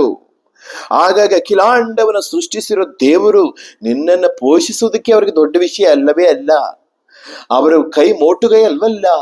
ಅವರು ನಿನ್ನ ಶಕ್ತನಾದ ದೇವರು ನಿನ್ನ ನಡೆಸಿ ನಿನ್ನ ಪೋಷಿಸಲು ಶಕ್ತಿ ಉಳ್ಳವರಾಗಿ ಕಾಣಪಟ್ಟಿದ್ದಾರೆ. ಲೋಕದ ಜಲಚರ ಪ್ರಾಣಿಗಳನ್ನ ಪೋಷಿಸುವಂತ ದೇವರು, ಆಕಾಶದ ಪಕ್ಷಿಗಳನ್ನ ಪೋಷಿಸುವ ದೇವರು, ಕಾಡಿನ ಗಿಡಗಳನ್ನ, ಮರಗಳನ್ನ, ಸಸ್ಯಗಳನ್ನ ಪೋಷಿಸುವಂತ ದೇವರು ನಿನ್ನನ್ನ ಪೋಷಿಸಲು ಮರೆತುಬಿಡ್ತಾರೋ? ಕಾಡಿನಲ್ಲಿ ಎಷ್ಟೋ ಪಕ್ಷಿಗಳಿದೆ, ಎಲ್ಲ ಪಕ್ಷಿಗಳಿಗೆ ಮನುಷ್ಯರು ಹೋಗಿ ಆಹಾರ ಕೊಡ್ತಾರೆ. ಆ ಸರ್ವಶಕ್ತನಾದ ದೇವ್ರ ತಾನೇವನ್ನ ಆ ಅಕ್ಕಿಗಳನ್ನ ಪೋಷಿಸ್ತಾ ಇರೋದು. ಹಾಗಾದ್ರೆ ನಿನ್ನನ್ನ ಪೋಷಿಸಲು ಅವ್ರಿಗೆ ಸಾಧ್ಯವಿಲ್ವೇ? ಆದ್ರೆ ನಿನ್ನಲ್ಲಿ ಅವಿಶ್ವಾಸ ನಿಮಿತ್ತವಾಗಿ, ಪರಿಪೂರ್ಣ ವಿಶ್ವಾಸ ನಂಬಿಕೆಯ ನಿಮಿತ್ತವಾಗಿ ನೀನು ಹಣದಿಂದ ಓಡೋಗ್ತಾ ಇದೆಯಾ? ದೇವರ ನಾಮಕ್ಕೆ ಸ್ತೋತ್ರ ಉಂಟಾಗಲಿ. ಮಾನಸಾಂತರ ಪಡು. ಹಾಗಾಗಿ ಪ್ರೀತಿ ಕಡಿಮೆ ಆಗ್ಬಿಡ್ತದೆ. ಹಣದ ಮೇಲೆ ಜಾಸ್ತಿ ಜನಕ್ಕೆ ಪ್ರೀತಿ ಆಗ್ಬಿಟ್ಟಿದೆ. ಹಣವನ್ನೇ ಹೆಚ್ಚಾಗಿ ಪ್ರೀತಿಸ್ತಿದ್ದಾರೆ, ದೇವ್ರನ್ನ ಪ್ರೀತಿ ಮಾಡದ ಮರಿತಿದ್ದಾರೆ. ದೇವ್ರ ನಾಮಕ್ಕೆ ಸ್ತೋತ್ರ ಉಂಟಾಗ್ಲಿ. ನಾವು ಚಿಂತಿಸ್ಬೇಕಾದ ಕಾರ್ಯ, ಆಲೋಚಿಸ್ಬೇಕಾದ ಕಾರ್ಯ, ದುಷ್ಟತನ ಹೆಚ್ಚಾಗುವುದರಿಂದ ಅನೇಕರ ಪ್ರೀತಿ ತಣ್ಣಗಾಗುತ್ತೆ ಅಂತ ಕರ್ತನಾದ ಯೇಸು ಹೇಳಿದ್ರು. ದುಷ್ಟತನ ಜಾಸ್ತಿ ಆಗಿದೆ ದೇವ್ರ ಮಕ್ಕಳಲ್ಲಿ, ದುಷ್ಟತನ. ಅಯ್ಯೋ, ಚಿಂತಿಸ್ಬೇಕಾದ ಕಾರ್ಯ. ಏದೋ ದೇವರ ಕೃಪೆಯಿಂದ ಈ ಅಪೊಸ್ತಲ ಸಭೆ ಈ ಕೃಪೆಯಿಂದ ನಡೀತಿದೆ. ನಾವು ಲೋಕದಲ್ಲಿ ಬೇರೆ ಸಭೆಗಳು, ಅನ್ಯ ಸಭೆಗಳು ನೋಡ್ಬೇಕಾದ್ರೆ ಅಯ್ಯೋ ಹೇಳೋದೇ ಬೇಡ. ಸೈತಾನ್ ತಾಂಡವಾಡ್ತಿದ್ದಾನಲ್ಲಿ, ಡ್ಯಾನ್ಸ್ ಆಡ್ತಿದ್ದಾನೆ ಅಂತ ಹೇಳ್ಬೋದು. ದೇವ್ರನ್ನ ಪರಿಪೂರ್ಣವಾಗಿ ಮಾಡಿದ ದುರುಪದೇಶಗಳಲ್ಲಿ ಜೀವಿಸ್ತಿದ್ದಾರೆ, ಅಸತ್ಯದಲ್ಲಿ ಜೀವಿಸ್ತಿದ್ದಾರೆ. ದೇವ್ರ ನಾಮಕ್ಕೆ ಸ್ತೋತ್ರ ಉಂಟಾಗಲಿ. ದೇವ್ರ ಮಕ್ಕಳೇ, ನಾನು ಹೇಳ್ತೀನಿ, ನಾವು ಅಂತ್ಯಕಾಲದಲ್ಲಿ ಬಂದಿದ್ದೇವೆ. ಈ ಶರೀರ ಶಾಶ್ವತವಾದದ್ದಲ್ಲ, ಇದು ಮಣ್ಣುಗೋಗುವಂತ ಶರೀರ, ಇದು ಶಾಶ್ವತವೂ ಅಲ್ಲ. ಈಗ ನಾವು ಕಾಣ್ತಾ ಇರುವಂತ ಈ ವೈಭವ, ಈ ಲೋಕ, ಈ ಶಾಶ್ವತ ಅಲ್ಲ, ಇದೆಲ್ಲ ನಶಿಸಿ ಹೋಗುವಂಥದ್ದು. ನೀನು ಕೋಟಿ ಕೋಟಿ ಸಂಪಾದಿಸಿದ್ರು ಕೂಡ ನೀನ್ ಸತ್ತಾದ್ಮೇಲೆ ಮಣಿಗೆ ಹಾಕುವಂಥದ್ದು. ಆದ್ರೆ ನೀನ್ ಮಾಡಿದ ನಂತರ ನೀನ್ ಎಲ್ಲೋ ಹೋಗ್ತೀಯ ಚಿಂತಿಸು. ನೀನ್ ಈ ಭೂಮಿಲಿ ಕಣ್ಣು ಮುಚ್ಚಿದಾಗ ನಿನ್ನ ಕಣ್ಣು ಸ್ವರ್ಗದಲ್ಲಿ ತೆರೆಯಲ್ಪಡ್ತದ ಅಥವಾ ನಿತ್ಯ ನರಕದಲ್ಲಿ ತೆರೆಯಲ್ಪಡ್ತದ, ನೀನು ಚಿಂತಿಸ್ಬೇಕಾದ ಕಾರ್ಯ. ಅದಕ್ಕೆ ದೇವರು ಹೇಳಿತು, ಒಬ್ಬ ವ್ಯಕ್ತಿ ಲೋಕವೆಲ್ಲ ಸಂಪಾದಿಸಿದ್ರು ತನ್ನ ಆತ್ಮ ನಷ್ಟಪಟ್ರೆ ಏನ್ ಪ್ರಯೋಜನ? ಆಗ ನೀನ್ ಮೊದಲು ನಿನ್ನ ಆತ್ಮನ ಸಂಪಾದಿಸ್ಬೇಕು. ನಿನ್ನ ಆತ್ಮ ನಿತ್ಯ ನರಕಕ್ಕೆ ಹೋಗ್ದಂಗೆ ನೀನ್ ಪರಿಶುದ್ಧವಾಗಿ ಪರಿಪೂರ್ಣವಾಗಿ ಜೀವಿಸ್ಬೇಕೆಂಬುದಾಗಿ ದೇವರು ಆಸೆ ಪಡ್ತಾರೆ. ಪಾಪದಲ್ಲಿ ಇರಬೇಡ, ರಹಸ್ಯ ಪಾಪದಲ್ಲಿ ಇರಬೇಡ, ರಹಸ್ಯ ಪಾಪಗಳಿಂದ ಬಿಟ್ಟು ಬಿಡು. ಪ್ರಾರ್ಥನೆ ಜೀವಿತ ನೀನ್ ಆಯುಧವಾಗಿರ್ಬೇಕು. ಅದಕ್ಕೆ ಪರಿಶುದ್ಧರು ಈ ರೀತಿಯಾಗಿ ಹೇಳ್ತಾರೆ, ಪಾಪಂ ചെയ്യുന്നവൻ മലയാളത്തിൽ ಹೇಳ್ತಾರೆ, ಪಾಪಂ ചെയ്യുന്നവൻ ಪ್ರಾರ್ಥಿക്കുന്നിಲ್ಲ, ಪ್ರಾರ್ಥಿക്കുന്നವನ್ ಪಾಪಂ ചെയ്യില്ല. ಯಾರು ಪ್ರಾರ್ಥನೆ ಮಾಡ್ತಾರೋ ಅವ್ರು ಪಾಪ ಮಾಡೋದಿಲ್ಲ, ಪಾಪ ಮಾಡೋರು ಪ್ರಾರ್ಥನೆ ಮಾಡೋದಿಲ್ಲ. ಹೆಚ್ಚಾಗಿ ಪ್ರಾರ್ಥಿಸ್ಬೇಕು. ಪ್ರಾರ್ಥನೆ 2 ನಿಮಿಷ, 1, 3 ನಿಮಿಷ, 5 ನಿಮಿಷ ಅಲ್ಲ. ಒಂದು ವಿಶ್ವಾಸಿಗೆ ನಾನು ಹೇಳ್ತೀನಿ, ಒಂದು ಸೇವಕರಿಗೆ ಮಿನಿಮಮ್ 7 ಅವರ್ ಪ್ರಾರ್ಥನೆ ಇರ್ಬೇಕು ದಿವಸಕ್ಕೆ. ಸೇವಕರಿಗೆ, ವಿಶ್ವಾಸಿಗಳಿಗೆ 3 ಅವರ್ ಆದ್ರೂ ಕಂಪಲ್ಸರಿ ಇರ್ಬೇಕು. ನಮ್ಮ ಆತ್ಮಿಕ ಜೀವಿತವನ್ನು ಕಾಪಾಡ್ಕೊಳಕ್ಕಾಗುತ್ತೆ. ಇಲ್ಲ, ನಮ್ಮ ಆತ್ಮಿಕ ಜೀವಿತ ನಾವು ಕಾಪಾಡ್ಕೊಳಕ್ ಆಗಲ್ಲ, ಪರಿಶುದ್ಧವಾಗಿ ಇರಕ್ಕಾಗಲ್ಲ. ನಮ್ಮ ಪರಿಶುದ್ಧವಾಗಿ ನಾವು ಇರ್ಬೇಕಂದ್ರೆ, ನಮ್ಮ ಆತ್ಮಿಕ ಜೀವಿತ ನಾವು ಕಾಪಾಡ್ಕೊಳ್ಬೇಕಂದ್ರೆ ನಮಗ್ ಬೇಕಾಗಿರೋದೇ ಪ್ರಾರ್ಥನೆ ಜೀವಿತ. ಪ್ರಾರ್ಥನೆ ಜೀವಿತ ನಷ್ಟಪಡಬಾರ್ದು. ಎಡೆಬಿಡದೆ ಪ್ರಾರ್ಥಿಸ್ರಿ, ಕರ್ತನಾದ ಯೇಸು ಹೇಳಿದ್ರು. ಹಾಗಾಗಿ ಪ್ರಾರ್ಥನೆ ಜೀವಿತ ಬಹಳ ಬಹಳ ಅವಶ್ಯವಾಗಿದೆ. ಪ್ರಾರ್ಥನೆ ಜೀವಿತ ಯಾರಿಗ ನಷ್ಟಪಟ್ಟು ಹೋಗುತ್ತೋ ಅವ್ರ ಪರಿಶುದ್ಧ ಜೀವಿತವನ್ನು ಮಾಡೋದಕ್ಕೆ ಸಾಧ್ಯವಾಗುವುದಿಲ್ಲ. ದೇವರ ಅತಿ ಪರಿಶುದ್ಧ ನಾಮಕ್ಕೆ ಸ್ತೋತ್ರ ಉಂಟಾಗ್ಲಿ. ಹಾಗಾಗಿ ಅಂತ್ಯಕಾಲಕ್ಕೆ ಬಂದಿರುವಾದ ನಾವು ಹಾಗಾಗಿ ಚಿಂತಿಸಬೇಕಾದ ದೇವರ ಪ್ರೀತಿ ದುಷ್ಟತನ ಹೆಚ್ಚಾಗುವುದರಿಂದ ಬಹಳ ಜನರ ಪ್ರೀತಿ ತಣ್ಣಗಾಗ್ಬಿಡ್ತದೆ. ಹಾಗಾಗಿ ನಮ್ಮ ಜೀವಿತದಲ್ಲಿ ನಾವು ಚಿಂತಿಸಬೇಕಾದ ಕಾರ್ಯ, ನಾವು ದೇವರನ್ನ, ನಾವು ಅಂತ್ಯಕಾಲದಲ್ಲಿ ಬಂದ ನಿಮಿತ್ತವಾಗಿ ದೇವರ ಮೇಲೆ ಪ್ರೀತಿ ನಮ್ಮ ಜೀವಿತದಲ್ಲಿ ಹೇಗಿದೆ, ನಾವು ದೇವರ ಪ್ರೀತಿಯಲ್ಲಿ ತುಂಬಿ ನಾವು ಜೀವಿತವನ್ನ ಮಾಡ್ತಾ ಇದ್ದೀವ, ದೇವರನ್ನ ಯಥಾರ್ಥವಾಗಿ ನಾವು ಪ್ರೀತಿಸ್ತಾ ಇದ್ದೀವ, ಚಿಂತಿಸ್ಬೇಕಾದ ಕಾರ್ಯ. ನಿನಗೆ ದೇವರ ಮೇಲೆ ಪ್ರೀತಿ ಇದ್ರೆ ನೀನು ಪ್ರಾರ್ಥಿಸ್ತೀಯ, ಮೊಬೈಲ್ ಮೇಲೆ ಪ್ರೀತಿ ಇದ್ರೆ ಮೊಬೈಲ್ನ ಪ್ರೀತಿಸ್ತೀಯ. ನಮ್ಮ ದಿವಸದಲ್ಲಿ ಎಷ್ಟು ಸಮಯ ನಾವು ಮೊಬೈಲ್ಗೋಸ್ಕರ ಕೊಡ್ತಾ ಇದ್ದೀವಿ, ಅದೇ ಪಕ್ಕ ನಮ್ಮ ಜೀವಿತದಲ್ಲಿ ಎಷ್ಟು ಸಮಯ ನಾವು ಪ್ರಾರ್ಥನೆ ಕೊಡ್ತಾ ಇದ್ದೀವಿ ಚಿಂತಿಸ್ಬೇಕು. ಮೊಬೈಲ್ ನೋಡೋಕೆ ತುಂಬಾ ಆಸೆ, ಪ್ರಾರ್ಥನೆ ಮಾಡೋದಕ್ಕೆ ಮನಸ್ಸು ಬರುವುದಿಲ್ಲ, ಬೈಬಲ್ ತೆರೆಯುವುದಕ್ಕೆ, ಬೈಬಲ್ ಓದೋದಕ್ಕೆ ಮನಸ್ಸು ಬರುವುದಿಲ್ಲ. ನಾನು ಹೇಳ್ತೇನೆ, ಯಾರು ಇವತ್ತು ಮೊಬೈಲ್ ಯೂಸ್ ಮಾಡ್ತಾ ಇಲ್ಲ, ಮೊಬೈಲ್ ಅಲ್ಲಿ ಎಷ್ಟು ಸಮಯ ನೀವು ಕಾಲ ಕಳೀತಾ ಇದ್ದೀರಿ ದಿವಸದಲ್ಲಿ, ನೀವು ಪರೀಕ್ಷಿಸ್ಕೊಳ್ಳಿ. ಮೊಬೈಲ್ ನಲ್ಲಿ ಎಷ್ಟು ಸಮಯ ನೀವು ಜೀವಿಸ್ತಾ ಇದ್ದೀರಿ, ಮೊಬೈಲ್ ನಲ್ಲಿ ಎಷ್ಟು ದಿವಸದಲ್ಲಿ, ಒಂದ್ ದಿವಸದಲ್ಲಿ ಮೊಬೈಲ್ಗೆ ಎಷ್ಟು ಸಮಯ ನೀವು ಕೊಡ್ತಾ ಇದ್ದೀರಿ. ಅದೇ ಪಕ್ಕದಲ್ಲಿ ಆಲೋಚಿಸಿ, ಎಷ್ಟು ಸಮಯ ನೀವು ಪ್ರಾರ್ಥನೆಗೆ ಸಮಯ ಕೊಡ್ತಾ ಇದ್ದೀವಿ, ಬೈಬಲ್ ಓದೋದಕ್ಕೆ ಸಮಯ ಕೊಡ್ತಾ ಇದ್ದೀವಿ. ಚಿಂತಿಸ್ಬೇಕಾದ ಕಾರ್ಯ. ನಮ್ಗೆ ತುಂಬಾ ಬಿಸಿ, ನಮ್ಗೆ ತುಂಬಾ ಕೆಲಸ, ಹೌದು. ಆದ್ರೆ ಮೊಬೈಲ್ ಅಲ್ಲಿ ಎಷ್ಟು ಸಮಯ ಕೊಡ್ತೀಯ, ಆದ್ರೆ ಪ್ರಾರ್ಥನೆ ಮಾಡಕ್ಕಲ್ಲ. ರಾತ್ರಿ ಎಲ್ಲ ಮೊಬೈಲ್ ಅಲ್ಲಿ ನೋಡೋದಕ್ಕೂ, ಮೊಬೈಲ್ ಅಲ್ಲಿ ಕಾಲ ಕಳೆಯೋದಕ್ಕೂ ಸಮಯ ಸಿಗುತ್ತೆ, ಪ್ರಾರ್ಥಿಸೋದಕ್ಕಂದ್ರೆ ಆಗುದಿಲ್ಲ. ಈ ದುಷ್ಟ ಪಾಪ ತಾನೆ, ಈ ಪಾಪ ನಿನ್ನ ನಿತ್ಯ ನರಕಕ್ಕೆ ತಾನೆ ಕೊಂಡೋಗುತ್ತೆ. ಮೊಬೈಲ್ಗೆ ಹೆಚ್ಚೆಚ್ಚಾಗಿ ನೀನು ಸಮಯ ಕೊಡ್ತೀಯ, ಮೊಬೈಲ್ ಹೆಚ್ಚಾಗಿ ಪ್ರೀತಿಸ್ತೀಯ, ಮೊಬೈಲ್ ಅಲ್ಲಿ ತುಂಬಾ ಸಮಯ ನೀನು ಕಾಲ ಕಳೀತೀಯ. ಆದ್ರೆ ದೇವರ ಸಮ್ಮುಖದಲ್ಲಿ ಪ್ರಾರ್ಥಿಸೋದಕ್ಕೂ ದೇವರ ವಾಕ್ಯೋದಕ್ಕೂ ನಿಂಗೆ ಇಷ್ಟವಿಲ್ಲ. ದೇವ್ರು ನಮಗ್ ಸ್ತೋತ್ರ ಉಂಟಾಗಲಿ. ಹಾಗಾಗಿ ದೇವರ ಪ್ರೀತಿಯಲ್ಲಿ ನಾವು ಹೇಗಿದ್ದೇವೆ, ಅಂತ್ಯಕಾಲದಲ್ಲಿ ಸಭೆಯಲ್ಲಿ ನಡೆಯುವ ಸೂಚನೆ ಏನು, ಅನೇಕರ ಪ್ರೀತಿ ತಣ್ಣಗಾಗುತ್ತೆ, ದೇವರ ಮೇಲೆ ಇರೋ ಪ್ರೀತಿ ತಣ್ಣಗಾಗುತ್ತೆ. ದೇವರನ್ನ ಹೆಚ್ಚಾಗಿ ಪ್ರೀತಿಸದೆ ಲೋಕ ಭೋಗಗಳನ್ನ ಪ್ರೀತಿಸ್ತಾರೆ, ಲೋಕವನ್ನ ಪ್ರೀತಿಸ್ತಾರೆ. ಅದೇ ದೇವರ ವಾಕ್ಯ ಬರಪಟ್ಟಿದೆ. ಆದಿ ಪ್ರೀತಿಯಲ್ಲಿ ನೀನು ಕಾಣಲ್ಪಟ್ಟಿದ್ಯಾ? ಹಾಗಾಗಿ ನಿನ್ ಮೊದಲನೇ ಪ್ರೀತಿ ನೀನ್ ಬಿಟ್ಬಿಟ್ಟಿದ್ಯಾ? ಚಿಂತಿಸ್ಬೇಕಾದ ಕಾರ್ಯ, ಆಲೋಚಿಸ್ಬೇಕಾದ ಕಾರ್ಯ. ಹಾಗಾಗಿ ದೇವರ ವಾಕ್ಯ ಏನು ಬರಪಟ್ಟಿದೆ, ಅಂತ್ಯಕಾಲದಲ್ಲಿ ಬಂದಿರುವಾದ ನಮಗೆ. ಆಗ ನಾವು ಅಂತ್ಯಕಾಲದಲ್ಲಿ ಬಂದಿದ್ದೇವೆ. ಎರಡನೇದಾಗಿ ಸಭೆಯಲ್ಲಿ ಅಂತ್ಯಕಾಲದಲ್ಲಿ ನಡೆಯುವ ಸೂಚನೆ ಏನು, ನಂಬಿಕೆ ಕೂಗುವಂಥದ್ದು. ದೇವರ ನಾಮಕ್ಕೆ ಸ್ತೋತ್ರ ಉಂಟಾಗಲಿ. ನಂಬಿಕೆ ಬಹಳ ಅವಶ್ಯವಾದದ್ದು ದೇವರ ಮಕ್ಕಳಿಗೆ. ಆದ್ರೆ ಈಗ ನಂಬಿಕೆ ಕುಗ್ಗಿ ಹೋಗ್ತಾ ಇರೋ ಕಾಲ, ಅಪನಂಬಿಕೆ ಜಾಸ್ತಿ. ದೇವನಾಮಕ್ಕೆ ಸ್ತೋತ್ರ ಉಂಟಾಗಲಿ. ಅದಕ್ಕೆ ದೇವರಕ್ಕೆ ಓದಿ ಲೂಕನ ಬರೆದ ಸುವಾರ್ತೆ 18ನೇ ಅಧ್ಯಾಯ 8ನೇ ವಚನ. ಲೂಕನ ಬರೆದ ಸುವಾರ್ತೆ 18ನೇ ಅಧ್ಯಾಯ 8ನೇ ವಚನ. Gospel of Luke chapter 18 verse 8. ಆತನು ಬೇಗನೆ ಅವರಿಗೆ ನ್ಯಾಯ ತೀರಿಸುವನೆಂದು ನಾನು ನಿಮಗೆ ಹೇಳುತ್ತೇನೆ. ಆದಾಗ್ಯೂ ಮನುಷ್ಯ ಕುಮಾರನು ಬಂದಾಗ ಭೂಮಿಯ ಮೇಲೆ ನಂಬಿಕೆಯನ್ನು ಕಾಣುವನೋ ಅಂದನು. ನಂಬಿಕೆ ಕಾಣುವವನೋ ಅಂದನು. ನಂಬಿಕೆ ಕುಗ್ಗು ಹೋಗ್ತಿರುವ ಕಾಲ ಇದು. ನಂಬಿಕೆ ಇಲ್ಲ.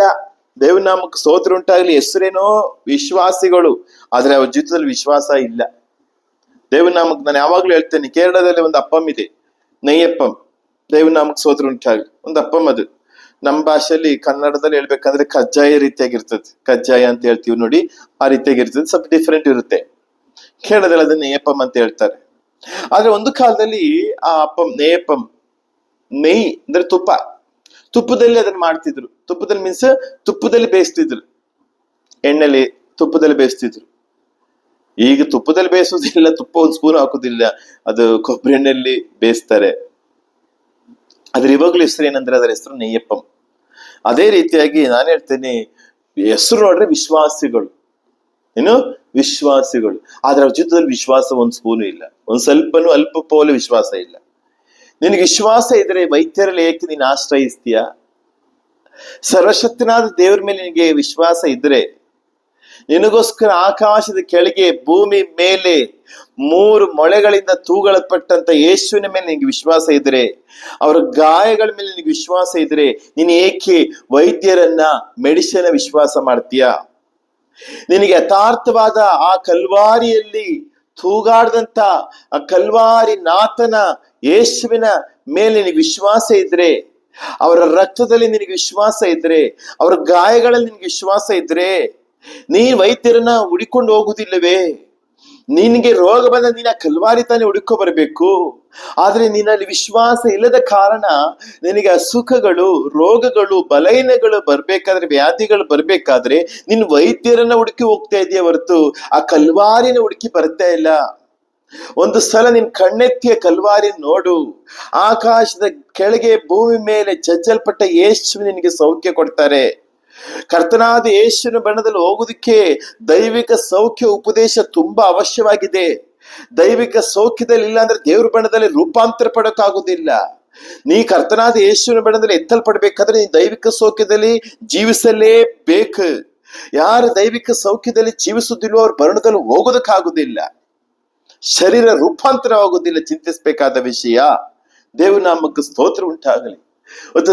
ಆದಿ ಕಾಲದಲ್ಲಿ ನಮ್ಮ ಐಕ್ಯತೆಯಲ್ಲಿ ಪರಿಶುದ್ಧರು, ವಿಶ್ವಾಸಿಗಳಾದ್ರು, ಪರಿಶುದ್ಧರಾದ್ರು, ದೈವಿಕ ಸೌಖ್ಯದಲ್ಲಿ ನೆಲೆ ನಿಂತು ವೈರಾಗ್ಯವಾಗಿ ಜೀವಿಸಿದ್ರು. ಈಗೆಲ್ಲವರು ರೋಗ ಬರ್ಬೇಕಾದ್ರೆ ದೇವರನ್ನ ಬಿಟ್ಟು, ಕಲ್ವಾರಿ ಶಿಲುಬೆಯಲ್ಲಿ ಸತ್ತಂತ ಯೇಸುವಿನ ಬಿಟ್ಟು ವೈದ್ಯರನ್ನು ಹುಡುಕಿ ಓಡುವ ಕಾಲ. ದೇವ್ರ ನಾಮಕ್ಕೆ ಸ್ತೋತ್ರ ಉಂಟಾಗಲಿ. ತುಂಬಾ ಪರಿತಾಪವಾದಂತ ವಿಷಯ. ನಾವು ನಮ್ಮ ಶರೀರದಲ್ಲಿ ರೋಗಗಳು, ಬಲಹೀನಗಳು ಬರ್ಬೇಕಾದ್ರೆ ನಾವು ಯೇಸುವಿನ ಬರಬೇಕು, ಯೇಸುವಿನ ಬಳಿ ಬರಬೇಕು. ದೇವರಾಕೆ ಬರೆಯಪಟ್ಟಿದೆ, ಶಿಲುಬೆಯಲ್ಲಿ ನಮ್ಮ ರೋಗಗಳನ್ನ, ನಮ್ಮ ಪಾಪವನ್ನು ಹೊತ್ತುಕೊಂಡರು ಎಂಬುದಾಗಿ ಬೈಬಲ್ ಬರೆಯಪಟ್ಟಿದೆ. ಹಾಗಾಗಿ ನಾವು ನಮ್ಮ ಪಾಪಗಳನ್ನ ಶಿಲುಬೆಯಲ್ಲಿ ಕರ್ತನಾದ ಯೇಸು ಹೊತ್ತುಕೊಂಡ್ರು. ಹಾಗಾಗಿ ನಾವು ಪಾಪ ಮಾಡಿದಾಗ ನಾವು ಯಾರ ಬಳಿ ಬಂದ್ವಿ? ಯೇಸುವಿನ ಬಳಿ ಬಂದು ನಾವು ಸೌಖ್ಯವನ್ನು ಹೊಂದಿಕೊಂಡ್ವಿ. ಪಾಪ ಕ್ಷಮಾಪಣೆ ಹೊಂದಿಕೊಂಡ್ವಿ. ಪಾಪ ಮಾಡಿದಾಗ ಬೇರೆ ಯಾವ್ದಾರು ನದಿಲಿ ಹೋಗಿ ಮುಳುಗುದ್ವಾ? ಇಲ್ಲ, ಯೇಸುವಿನ ಬಳಿ ಬಂದು ಆ ಕಲ್ವಾರಿ ರಥದಲ್ಲಿ ತೊಳೆಲ್ಪಟ್ವಿ. ದೇವ್ ನಮ್ಮ ಪಾಪವನ್ನು ಕ್ಷಮಿಸಿದ್ರು. ಏಕೆಂದ್ರೆ ನಮ್ಮ ಪಾಪಗಳ ಶಿಲುಬೆಯಲ್ಲಿ ದೇವರು ಹೊತ್ತುಕೊಂಡ್ರು. ಅದೇ ರೀತಿಯಾಗಿ ನಮ್ಮ ಬಲಹೀನಗಳ, ನಮ್ಮ ರೋಗಗಳನ್ನು ಕೂಡ ದೇವರು ಹೊತ್ತುಕೊಂಡಿದ್ದಾರೆ ತಾನೆ. ಹಾಗಾಗಿ ನಮ್ಮ ರೋಗಗಳು ಹೊತ್ಕೊಂಡಾದ್ಮೇಲೆ ಆತನ ಬಳಿ ತಾನೇ ಬರಬೇಕು. ಮತ್ತಾಯ ಬರೆದ ಸುವಾರ್ತೆ 8ನೇ ಅಧ್ಯಾಯ 17ನೇ ವಚನದಲ್ಲಿ ಏನ್ ಬರೆಯಪಟ್ಟಿದೆ? Gospel of Matthew chapter 8 verse 17. ದೇವನಾಮಕ್ಕೆ ಸ್ತೋತ್ರ ಉಂಟಾಗಲಿ. ಹೀಗೆ ಆತನು ತಾನೇ ನಮ್ಮ ಬಲಹೀನತೆಗಳನ್ನು ತೆಗೆದುಕೊಂಡು ರೋಗಗಳನ್ನು ಹೊತ್ತನು. ದೇವನಾಮಕ್ಕೆ ಸ್ತೋತ್ರ ಉಂಟಾಗಲಿ. ಹಾಗಾಗಿ ಶಿಲುಬೆಯಲ್ಲಿ ನಾವು ನೋಡ್ಬೇಕಾದ್ರೆ ಕರ್ತನಾದ ಯೇಸುವಿನ ಕುರಿತು ಬರೆಯಪಟ್ಟಿರೋ ಒಂದು ವಾಕ್ಯ ಏನಂದ್ರೆ, ಹೀಗೆ ಆತನು ತಾನೇ ನಮ್ಮ ಬಲಹೀನತೆಗಳನ್ನು ತೆಗೆದುಕೊಂಡು ರೋಗಗಳನ್ನು ಹೊತ್ತನು. ಶಿಲುಬೆಯಲ್ಲಿ ದೇವರು ನಮ್ಮ ರೋಗಗಳನ್ನು ಹೊತ್ತುಕೊಂಡಿದ್ದಾರೆ. ಹಾಗೆ ನಮ್ಮ ಶರೀರದಲ್ಲಿ ಬರುವಂತ ವ್ಯಾಧಿಗಳು ಬರುವಾಗ, ರೋಗಗಳು ಬರ್ಬೇಕಾದ್ರೆ ಯಾರ ಬಳಿ ಬರ್ಬೇಕು? ಯೇಸುವಿನ ಬಳಿ ಬರಬೇಕು. ನಮ್ಮನ್ನು ಸೌಖ್ಯ ಮಾಡೋದಕ್ಕೆ ಶಕ್ತನಾದಂತ ದೇವರು ನಮ್ಮ ಪಾಪಗಳು ಮಾತ್ರವಲ್ಲ, ನಮ್ಮ ರೋಗವನ್ನು ಕೂಡ ದೇವರು ಶಿಲುಬೆಯಲ್ಲಿ ಹೊತ್ತುಕೊಂಡಿದ್ದಾರೆ. ಆಗ ನಮ್ಮ ಶರೀರದಲ್ಲಿ ರೋಗಗಳು ಬರ್ಬೇಕಾದ್ರೆ ನಾವು ವೈದ್ಯರನ್ನು ಹುಡುಕಿ ಹೋಗದಂತೆ ಯೇಸುವಿನ ಬಳಿ ಬರಬೇಕು. ಖಂಡಿತವಾಗಿ ದೇವರು ನಮ್ಮನ್ನ ಸೌಖ್ಯ ಪಡಿಸ್ತಾರೆ, ನಮ್ಮನ್ನ ಗುಣಪಡಿಸ್ತಾರೆ. ದೈವಿಕ ಸೌಖ್ಯದಲ್ಲಿ ನಿಲ್ಬೇಕು. ಯಾಕಂದ್ರೆ ಅಂತ್ಯಕಾಲದಲ್ಲಿ ನಂಬಿಕೆ ಅನೇಕರಲ್ಲಿ ಕಾಣಲ್ಪಡ್ತಾ ಇಲ್ಲ. ನಂಬಿಕೆ ಕುಗ್ಗಿ ಹೋಗುವಂತ ಕಾಲ. ಅಂತ್ಯಕಾಲದಲ್ಲಿ ಸಭೆಯಲ್ಲಿ ಇದು ನಡೆಯುವಂತ ಒಂದು ಸೂಚನೆ. ನಂಬಿಕೆ ಕುಗ್ಗಿ ಹೋಗುವಂಥದ್ದು. ಈ ಅಂತ್ಯಕಾಲದಲ್ಲಿ ನಾವು ನಂಬಿಕೆಯನ್ನು ಹೆಚ್ಚಿಸ್ಕೊಳ್ಬೇಕು. ಯಾಕಂದ್ರೆ ನಾವು ನಂಬಿಕೆ ಇಲ್ಲದೆ ದೇವರನ್ನ ಮೆಚ್ಚಿಸೋದಕ್ಕೆ ಅಸಾಧ್ಯ ಎಂಬುದಾಗಿ ದೇವರಕ್ಕೆ ಬರಪಟ್ಟಿದೆಯಲ್ಲ. ದೇವ್ರ ನಾಮಕ್ಕೆ ಸ್ತೋತ್ರ ಉಂಟಾಗ್ಲಿ. ಇಬ್ರಿಯರು ಬರೆದ ಪತ್ರಿಕೆ 11ನೇ ಅಧ್ಯಾಯ 6ನೇ ವಚನದಲ್ಲಿ ಏನ್ ಬರೆಯಲ್ಪಟ್ಟಿದೆ? ಇಬ್ರಿಯ 11ನೇ ಅಧ್ಯಾಯ 6ನೇ ವಚನ, ಹೀಬ್ರೂಸ್ ಚಾಪ್ಟರ್ 11 ವರ್ಸ್ 6. ದೇವ್ರ ನಾಮಕ್ಕೆ ಸ್ತೋತ್ರ ಉಂಟಾಗಲಿ. ಆದರೆ ನಂಬಿಕೆ ಇಲ್ಲದೆ ದೇವರನ್ನು ಮೆಚ್ಚಿಸುವುದು ಅಸಾಧ್ಯ. ಆಗ ಚಿಂತಿಸಬೇಕಾದ ಕಾರ್ಯ. ನಂಬಿಕೆ ಇಲ್ಲದೆ ದೇವರನ್ನ ಮೆಚ್ಚಿಸುವುದು ಅಸಾಧ್ಯ. ನಿನ್ನಲ್ಲಿ ವಿಶ್ವಾಸ ಜೀವಿತವಿಲ್ಲ ಅಂದ್ರೆ, ನಿನ್ನಲ್ಲಿ ನಂಬಿಕೆ ಜೀವಿತ ಇಲ್ಲ ಅಂದ್ರೆ ದೇವರನ್ನ ಮೆಚ್ಚಿಸುವುದು ಅಸಾಧ್ಯ. ಅನೇಕರು ಹಣದ ಸಮಸ್ಯೆಗಳು ಬರೋಕ್ ಸಾಲ ಮಾಡ್ತಾರೆ. ದೇವ್ರ ಬೆಳೆದಲ್ಲಿ ಹೇಗೆ ಹೋಗೋಕ್ ಸಾಧ್ಯ ಆಗುತ್ತದೆ? ಸಾಲ ನಮ್ಮ ಜೀವಿತದಲ್ಲಿ ಇರಬಾರ್ದು. ದೇವ್ರ ನಾಮಕ್ಕೆ ಸ್ತೋತ್ರ ಉಂಟಾಗಲಿ. ಹಾಗಾಗಿ ನಾವು ಸಕಲ ವಿಷಯಗಳಿಗೆ ದೇವ್ರ ಮೇಲೆ ಮಾತ್ರ ವಿಶ್ವಾಸ ಇಡಬೇಕು. ನಮ್ಮ ಆತ್ಮಿಕ ಜೀವಿತಕ್ಕೆ ದೇವ್ರ ಮೇಲೆ ವಿಶ್ವಾಸ ಇಡಬೇಕು. ನಮ್ಮ ಜಯ ಜೀವಿತಕ್ಕೆ ದೇವ್ರ ಮೇಲೆ ವಿಶ್ವಾಸ. ನಮ್ಮ ಸೌಖ್ಯಕ್ಕೆ, ಆರೋಗ್ಯಕ್ಕೆ ದೇವ್ರ ಮೇಲೆ ವಿಶ್ವಾಸ. ನಮ್ಮ ಭೌತಿಕ ವಿಷಯಗಳಿಗೆ ದೇವ್ರ ಮೇಲೆ ವಿಶ್ವಾಸ. ಸಕಲ ವಿಷಯಗಳಿಗೆ ನಾವು ವಿಶ್ವಾಸದಲ್ಲಿ ಮಾತ್ರನೇ ಕಾಣಲ್ಪಡಬೇಕು. ದೇವ್ರ ನಾಮಕ್ಕೆ ಸ್ತೋತ್ರ ಉಂಟಾಗಲಿ. ನಾವು ವೈದ್ಯರ ಮೇಲೆ ನಮ್ಗೆ ವಿಶ್ವಾಸ ಬೇಡ. ವೈದ್ಯರು ಬೇಕು ಯಾರಿಗೆ? ವಿಶ್ವಾಸ ಇಲ್ಲದವರಿಗೆ. ನಾವು ವಿಶ್ವಾಸಿಗಳು, ದೇವರ ಮಕ್ಕಳು, ಕಲ್ವಾರಿ ರಥದಲ್ಲಿ ತೊಳೆಯಲ್ಪಟ್ಟಂತವರು, ವಿಮೋಚಿಸಲ್ಪಟ್ಟಂತವರು. ನಮಗ ಅವಶ್ಯಕತೆ ಇಲ್ಲ. ವಿಶ್ವಾಸ ಇಲ್ಲದವ್ರಿಗೆ ಇರ್ಲಿ, ಓಕೆ. ಆದ್ರೆ ನಾವು ದೇವ್ರ ಬೆಳೆದು ಹೋಗ್ಬೇಕಂದ್ರೆ, ಆ ನೂತನ ಯೆರೂಶಲೇಮ್ ಚಿಯೋನ್ನಲ್ಲಿ ಕಾಣಲ್ಪಡ್ಬೇಕಂದ್ರೆ ನಮ್ಗೆ ವಿಶ್ವಾಸ ತುಂಬಾ ಬಹಳ ಪ್ರಾಮುಖ್ಯವಾದಂತ ವಿಷಯ. ಆಗ ಅಂತ್ಯಕಾಲದಲ್ಲಿ ಏನ್ ನಡೀತದೆ? ವಿಶ್ವಾಸ ಕುಂದಿ ಹೋಗುವಂತ ಕಾಲ. ವಿಶ್ವಾಸ ಕುಂದಿ ಹೋಗುವಂತ ಕಾಲ ಅಂತ್ಯಕಾಲದಲ್ಲಿ. ದೇವ್ರ ನಾಮಕ್ಕೆ ಸ್ತೋತ್ರ ಉಂಟಾಗಲಿ. ಆದ್ರೆ ಈ ಅಂತ್ಯಕಾಲದಲ್ಲಿ ನಾವ್ ಏನ್ ಮಾಡ್ಬೇಕಂದ್ರೆ, ನಮ್ಮ ವಿಶ್ವಾಸನ ಕಟ್ಟಿ ಎಬ್ಬಿಸ್ಬೇಕು. ವಿಶ್ವಾಸದಲ್ಲಿ ಒಂದು ಪರಿಪೂರ್ಣತೆಯನ್ನು ನಮ್ಮ ಜೊತೆಯಲ್ಲಿ ಬರಬೇಕು. ವಿಶ್ವಾಸ ಕುಂದಿ ಹೋಗ್ಬಾರ್ದು. ವಿಶ್ವಾಸದಲ್ಲಿ ಬೆಳಿಬೇಕು. ದೇವ್ರ ನಾಮಕ್ಕೆ ಸ್ತೋತ್ರ ಉಂಟಾಗಲಿ. ಕರ್ತನಾದ ಯೇಸು ಕ್ರಿಸ್ತನು ಅತಿ ಶೀಘ್ರವಾಗಿ ಬರ್ತಾರೆ. ಹಾಗಾಗಿ ನಮ್ಮ ವಿಶ್ವಾಸ ಜೀವಿತ ಹೇಗಿದೆ? ನಮ್ಮನ್ನ ನಾವು ಪರೀಕ್ಷಿಸ್ಕೊಳ್ಬೇಕಾದ ಕಾರ್ಯ, ಆಲೋಚಿಸ್ಬೇಕಾದ ಕಾರ್ಯ. ನಮ್ಮ ವಿಶ್ವಾಸನ ವೃದ್ಧಿಪಡಿಸ್ಕೊಳ್ಬೇಕು. ದೇವ್ರ ಬಣ್ಣದಲ್ಲಿ ಹೋಗ್ಬೇಕಂದ್ರೆ ವಿಶ್ವಾಸ ಬಹಳ ಅವಶ್ಯವಾದಂಥದ್ದು. ಜಯ ಜೀವಿತವನ್ನು ಕೂಡ ವಿಶ್ವಾಸ ಉಳ್ಳವರೇ ಮಾಡಕ್ಕಾಗುವಂಥದ್ದು. ಅದು ದೇವ್ ನಂಗೆ ಅದು ಕೊಟ್ರು, ನನಗೆ ಇದು ಕೊಟ್ರು, ಊಟ ಕೊಟ್ರು, ಬಟ್ಟೆ ಕೊಟ್ರು, ಅದಕ್ಕೆ ಮಾತ್ರ ವಿಶ್ವಾಸ ಅಲ್ಲ. ನಾವು ಜೀವಿತ ಮಾಡೋದಕ್ಕೂ, ಸಕಲವನ್ನು ಜಯಿಸೋದಕ್ಕೂ ವಿಶ್ವಾಸ ನಮ್ಮಲ್ಲಿ ಇರ್ಬೇಕೆಂಬುದಾಗಿ ದೇವರ ವಾಕ್ಯ ಬೋಧಿಸುತ್ತೆ. ಹಾಗಾಗಿ ನಮ್ಮ ವಿಶ್ವಾಸ ಜೀವಿತ ಹೇಗಿದೆ? ಅಥವಾ ವಿಶ್ವಾಸದಲ್ಲಿ ನಾವು ಹಿಂಜರಿದು ಹೋಗಿದ್ದೀವಾ? ಮಾನಸಾಂತರ ಪಡಬೇಕು. ನಮ್ಮ ಜೀವಿತವನ್ನ ನವೀಕರಿಸ್ಕೊಳ್ಬೇಕು.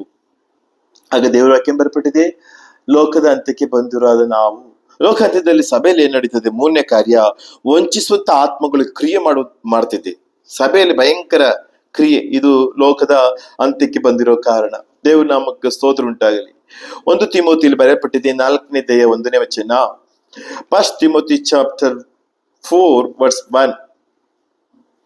ಕಡೆ ಕಾಲಗಳಲ್ಲಿ ಕೆಲವರು ವಂಚಿಸುವ ಆತ್ಮಗಳಿಗೂ ದೆವ್ವಗಳ ಬೋಧನೆಗಳಿಗೂ ಲಕ್ಷ್ಯ ಕೊಟ್ಟು ನಂಬಿಕೆಯಿಂದ ತೊಲಗಿ ಹೋಗುವರೆಂದು ಆತ್ಮನು ಸ್ಪಷ್ಟವಾಗಿ ಹೇಳುತ್ತಾನೆ. ಹಾಗಾಗಿ ಕಡೆ ಕಾಲಕ್ಕೆ ವಂಚಿಸುವ ಆತ್ಮಗಳು ದೆವ್ವಗಳ ಬೋಧನೆಗಳ ಕಡೆ ತಿರುಗಿಕೊಳ್ಳುವಂತ ಕಾರ್ಯ. ದೇವನಾಮ ಸೋದರ 1 ತಿಮೋತಿ 4ನೇ ಅಧ್ಯಾಯ 1ನೇ ವಚನ. 1 ತಿಮೋತಿ ಚಾಪ್ಟರ್ 4 ವರ್ಸ್ 1. ಆಗ ಕಡೆ ಕಾಲದಲ್ಲಿ ಕೆಲವು ವಂಚಿಸುವ ಆತ್ಮಗಳಿಗೂ ದೆವ್ವಗಳ ಬೋಧನೆಗಳಿಗೂ ಲಕ್ಷ್ಯ ಕೊಟ್ಟು ಹೋಗುವಂತವ್ರು. ವಂಚಿಸುವ ಆತ್ಮಗಳಿಂದ ನಾವು ಹೋಗಬಾರ್ದು. ದೇವನಾಮಕ್ಕೆ ಸ್ತೋತ್ರ ಉಂಟಾಗಲಿ. ದೆವ್ವಗಳ ಬೋಧನೆಗಳಿಗೆ ತಿರುಗಿಕೊಳ್ಬಾರ್ದು. ಹಾಗಾಗಿ ಏನ್ ಮಾಡ್ತಿದ್ದಾರೆ? ವಂಚಿಸುವಂತ ಆತ್ಮಗಳಿಗೂ ದೆವ್ವಗಳ ಬೋಧನೆಗಳು 2 ಕರೆಪಟ್ಟಿದೆ. ಒಂದು, ವಂಚಿಸುವಂತ ಆತ್ಮ. ದೇವನಾಮಕ್ಕೆ ಸ್ತೋತ್ರ ಉಂಟಾಗಲಿ.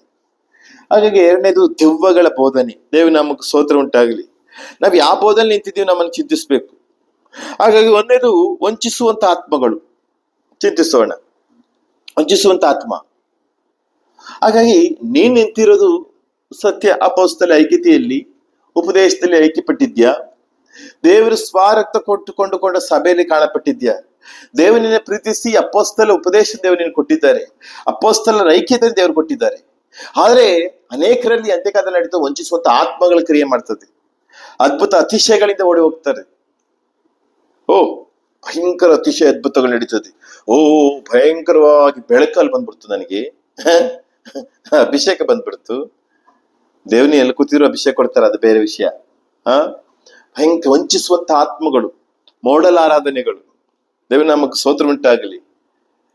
ಈಗ ಸಮಸ್ಯೆ ಏನಂದ್ರೆ, ಆರಾಧನೆ ಸ್ಥಳಗಳು ಕ್ಲಬ್ ಪಬ್ ಅಂತ ಗೊತ್ತಾಗ್ತಾ ಇಲ್ಲ. ಭಯಂಕರವಾದ ಈ ಕ್ಲಬ್ ಅಲ್ಲಿ ಪಬ್ ಅಲ್ಲಿ ಕುಣಿತಾರೆ ನೋಡಿ, ಮೂರಲ್ಲೊಂದು ಭಾಗ ಬಟ್ಟೆ ಹಾಕೊಂಡು, ಆ ರೀತಿಯಾಗಿ ಆರಾಧನೆಯಲ್ಲಿ ಕುಣಿಯುವಂಥದ್ದು. ವಂಚಿಸುವಂತ ಆತ್ಮಗಳು, ದುರಾತ್ಮಗಳವೆಲ್ಲ. ದೇವ್ರ ನಾಮಕ್ಕೆ ಸ್ತೋತ್ರ ಉಂಟಾಗಲಿ. ದೇವರನ್ನ ಪ್ರೀತಿಸಿ ಸತ್ಯ ಸಭೆಯಲ್ಲಿ ತಂದು ನೆಲೆ ನಿಲ್ಲಿಸಿದ್ರು. ಸತ್ಯ ಐಕ್ಯತೆಯಲ್ಲಿ ದೇವ್ರು ಕೊಟ್ಟು ಅಪೊಸ್ತಲ ಉಪದೇಶ ಕೊಟ್ಟರು ಕೂಡ ಅನೇಕರಲ್ಲಿ ಅಂತ್ಯಕಾಲದಲ್ಲಿ ಖಂಡಿತವಾಗಿ ಅನೇಕರು ಈ ತರ ವಂಚಿಸುವ ಆತ್ಮಗಳ ಕಡೆ ತಿರುಗಿಕೊಳ್ತಿದ್ದಾರೆ. ಸತ್ಯ ಉಪದೇಶವನ್ನು ತೊರೆದಿದ್ದಾರೆ. ದೇವ್ರ ನಾಮಕ್ಕೆ ಸ್ತೋತ್ರ ಉಂಟಾಗಲಿ. ಹಾಗಾಗಿ ವಂಚಿಸುವಂತ ಆತ್ಮಗಳು. ನಮ್ಮ ಸಭೆಯಲ್ಲಿ ಭಯಂಕರವಾಗಿ ಆರಾಧನೆ ಇರ್ತದೆ, ಭಯಂಕರ ಮ್ಯೂಸಿಕ್, ಡಂಗಣಂಗ ಡುಂಗಣಂಗ ಡಂಗುಣಂಗ ಡುಂಗಣಂಗ. ದೇವ್ರನ್ನ ಸತ್ಯದಲ್ಲಿ ಆರಾಧಿಸ್ಬೇಕು. ಶ್ವಾಸ ವಿರೋಧದಲ್ಲಿ ಯೆಹೋವನ್ನ ಸ್ತುತಿಸಲಿ ಆರಾಧಿಸಲಿ ದೇವರಕ್ಕೆ ಬರೆಯಪಟ್ಟಿದೆ, ಮ್ಯೂಸಿಕ್ ಅಲ್ಲ. ಅನೇಕರಿಗೆ ಮ್ಯೂಸಿಕ್ ಬೇಕು. ಮ್ಯೂಸಿಕ್ ಭಯಂಕರ ಸಂತೋಷ. ಮ್ಯೂಸಿಕ್ ಕುರಿತು ಚಿಂತಿಸಬೇಕಾದ ಕಾರ್ಯ ಒಂದಿನ ದೇವರ ಕೃಪೆ ಕೊಟ್ಟ ಚಿಂತಿಸೋಣ. ಅದು ಸೈತಾನಿಂದ ಬಂದಂತ ಕಾರ್ಯ. ಆತ್ಮದಲ್ಲಿ ಸತ್ಯದಲ್ಲಿ ದೇವರನ್ನ ಆರಾಧಿಸದೆ ಈ ರೀತಿಯಾದ ವಂಚಿಸುವಂತ ಆತ್ಮಗಳ ಕಡೆಗೆ ತಿರುಗಿಕೊಳ್ಳುವಂತ ಕಾರ್ಯ. ದೇವ್ರ ನಾಮಕ್ಕೆ ಸ್ತೋತ್ರ ಉಂಟಾಗ. 2 ತೆಸಲೋನಿಕ 2ನೇದೇ ನೀವು ತೆಗಿಬೇಕಾದ್ರೆ ಗೊತ್ತಾಗುತ್ತೆ. ದೇವ್ರ ನಾಮಕ್ಕೆ ಸ್ತೋತ್ರ ಉಂಟಾಗಲಿ.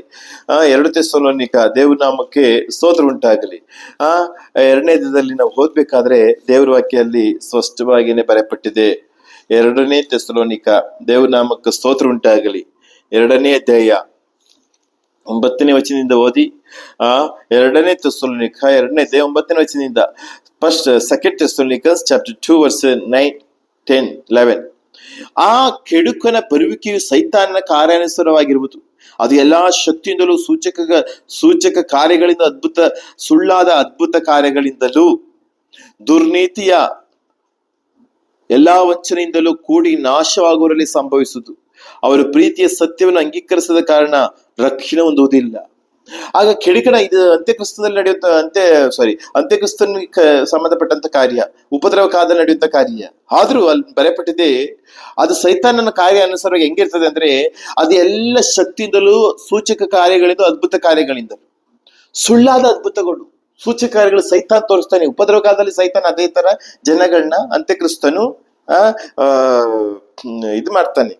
ಕ್ರಿಸ್ತ ವಿರೋಧಿ ಹೇಗೆ ಜನಗಳ ಉಪದ್ರವ ಕಾಲದಲ್ಲಿ ಯಾಮಾರಿಸ್ತಾನೆ ಅಂತಂದ್ರೆ, ಸೂಚಕ ಕಾರ್ಯಗಳ ಮಾಡ್ತಾನೆ, ಸುಳ್ಳಾದ ಅದ್ಭುತ ಕಾರ್ಯಗಳು ಮಾಡ್ತಾನೆ. ಜನಗಳನ್ನು ವಿಶ್ವಾಸಿಸ್ತಾರೆ ಕ್ರಿಸ್ತ ವಿರೋಧಿಯನ್ನ.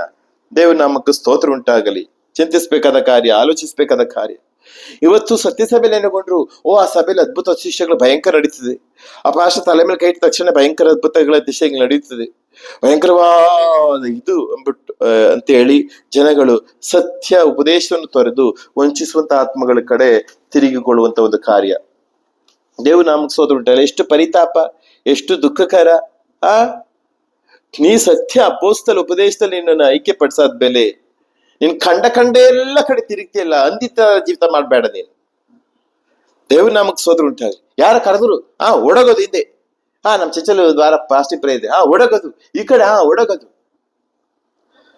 ದೇವ್ರ ನಾಮಕ್ಕೆ ಸ್ತೋತ್ರ ಉಂಟಾಗಲಿ. ನಾನು ಹೇಳೋದು, ನೀನು ಎಲ್ಲೇ ಹೋಗು ಪರವಾಗಿಲ್ಲ, ಆದ್ರೆ ಅಪೊಸ್ತಲರು ಪ್ರವಾದಿಗಳೆಂಬ ಅಸ್ಥಿವಾರವನ್ನು ಕಟ್ಟಲ್ಪಟ್ಟಿರೋ ಸಭೆಯಲ್ಲಿ ನೀನು ಕಾಣಲ್ಪಡ್ಬೇಕು.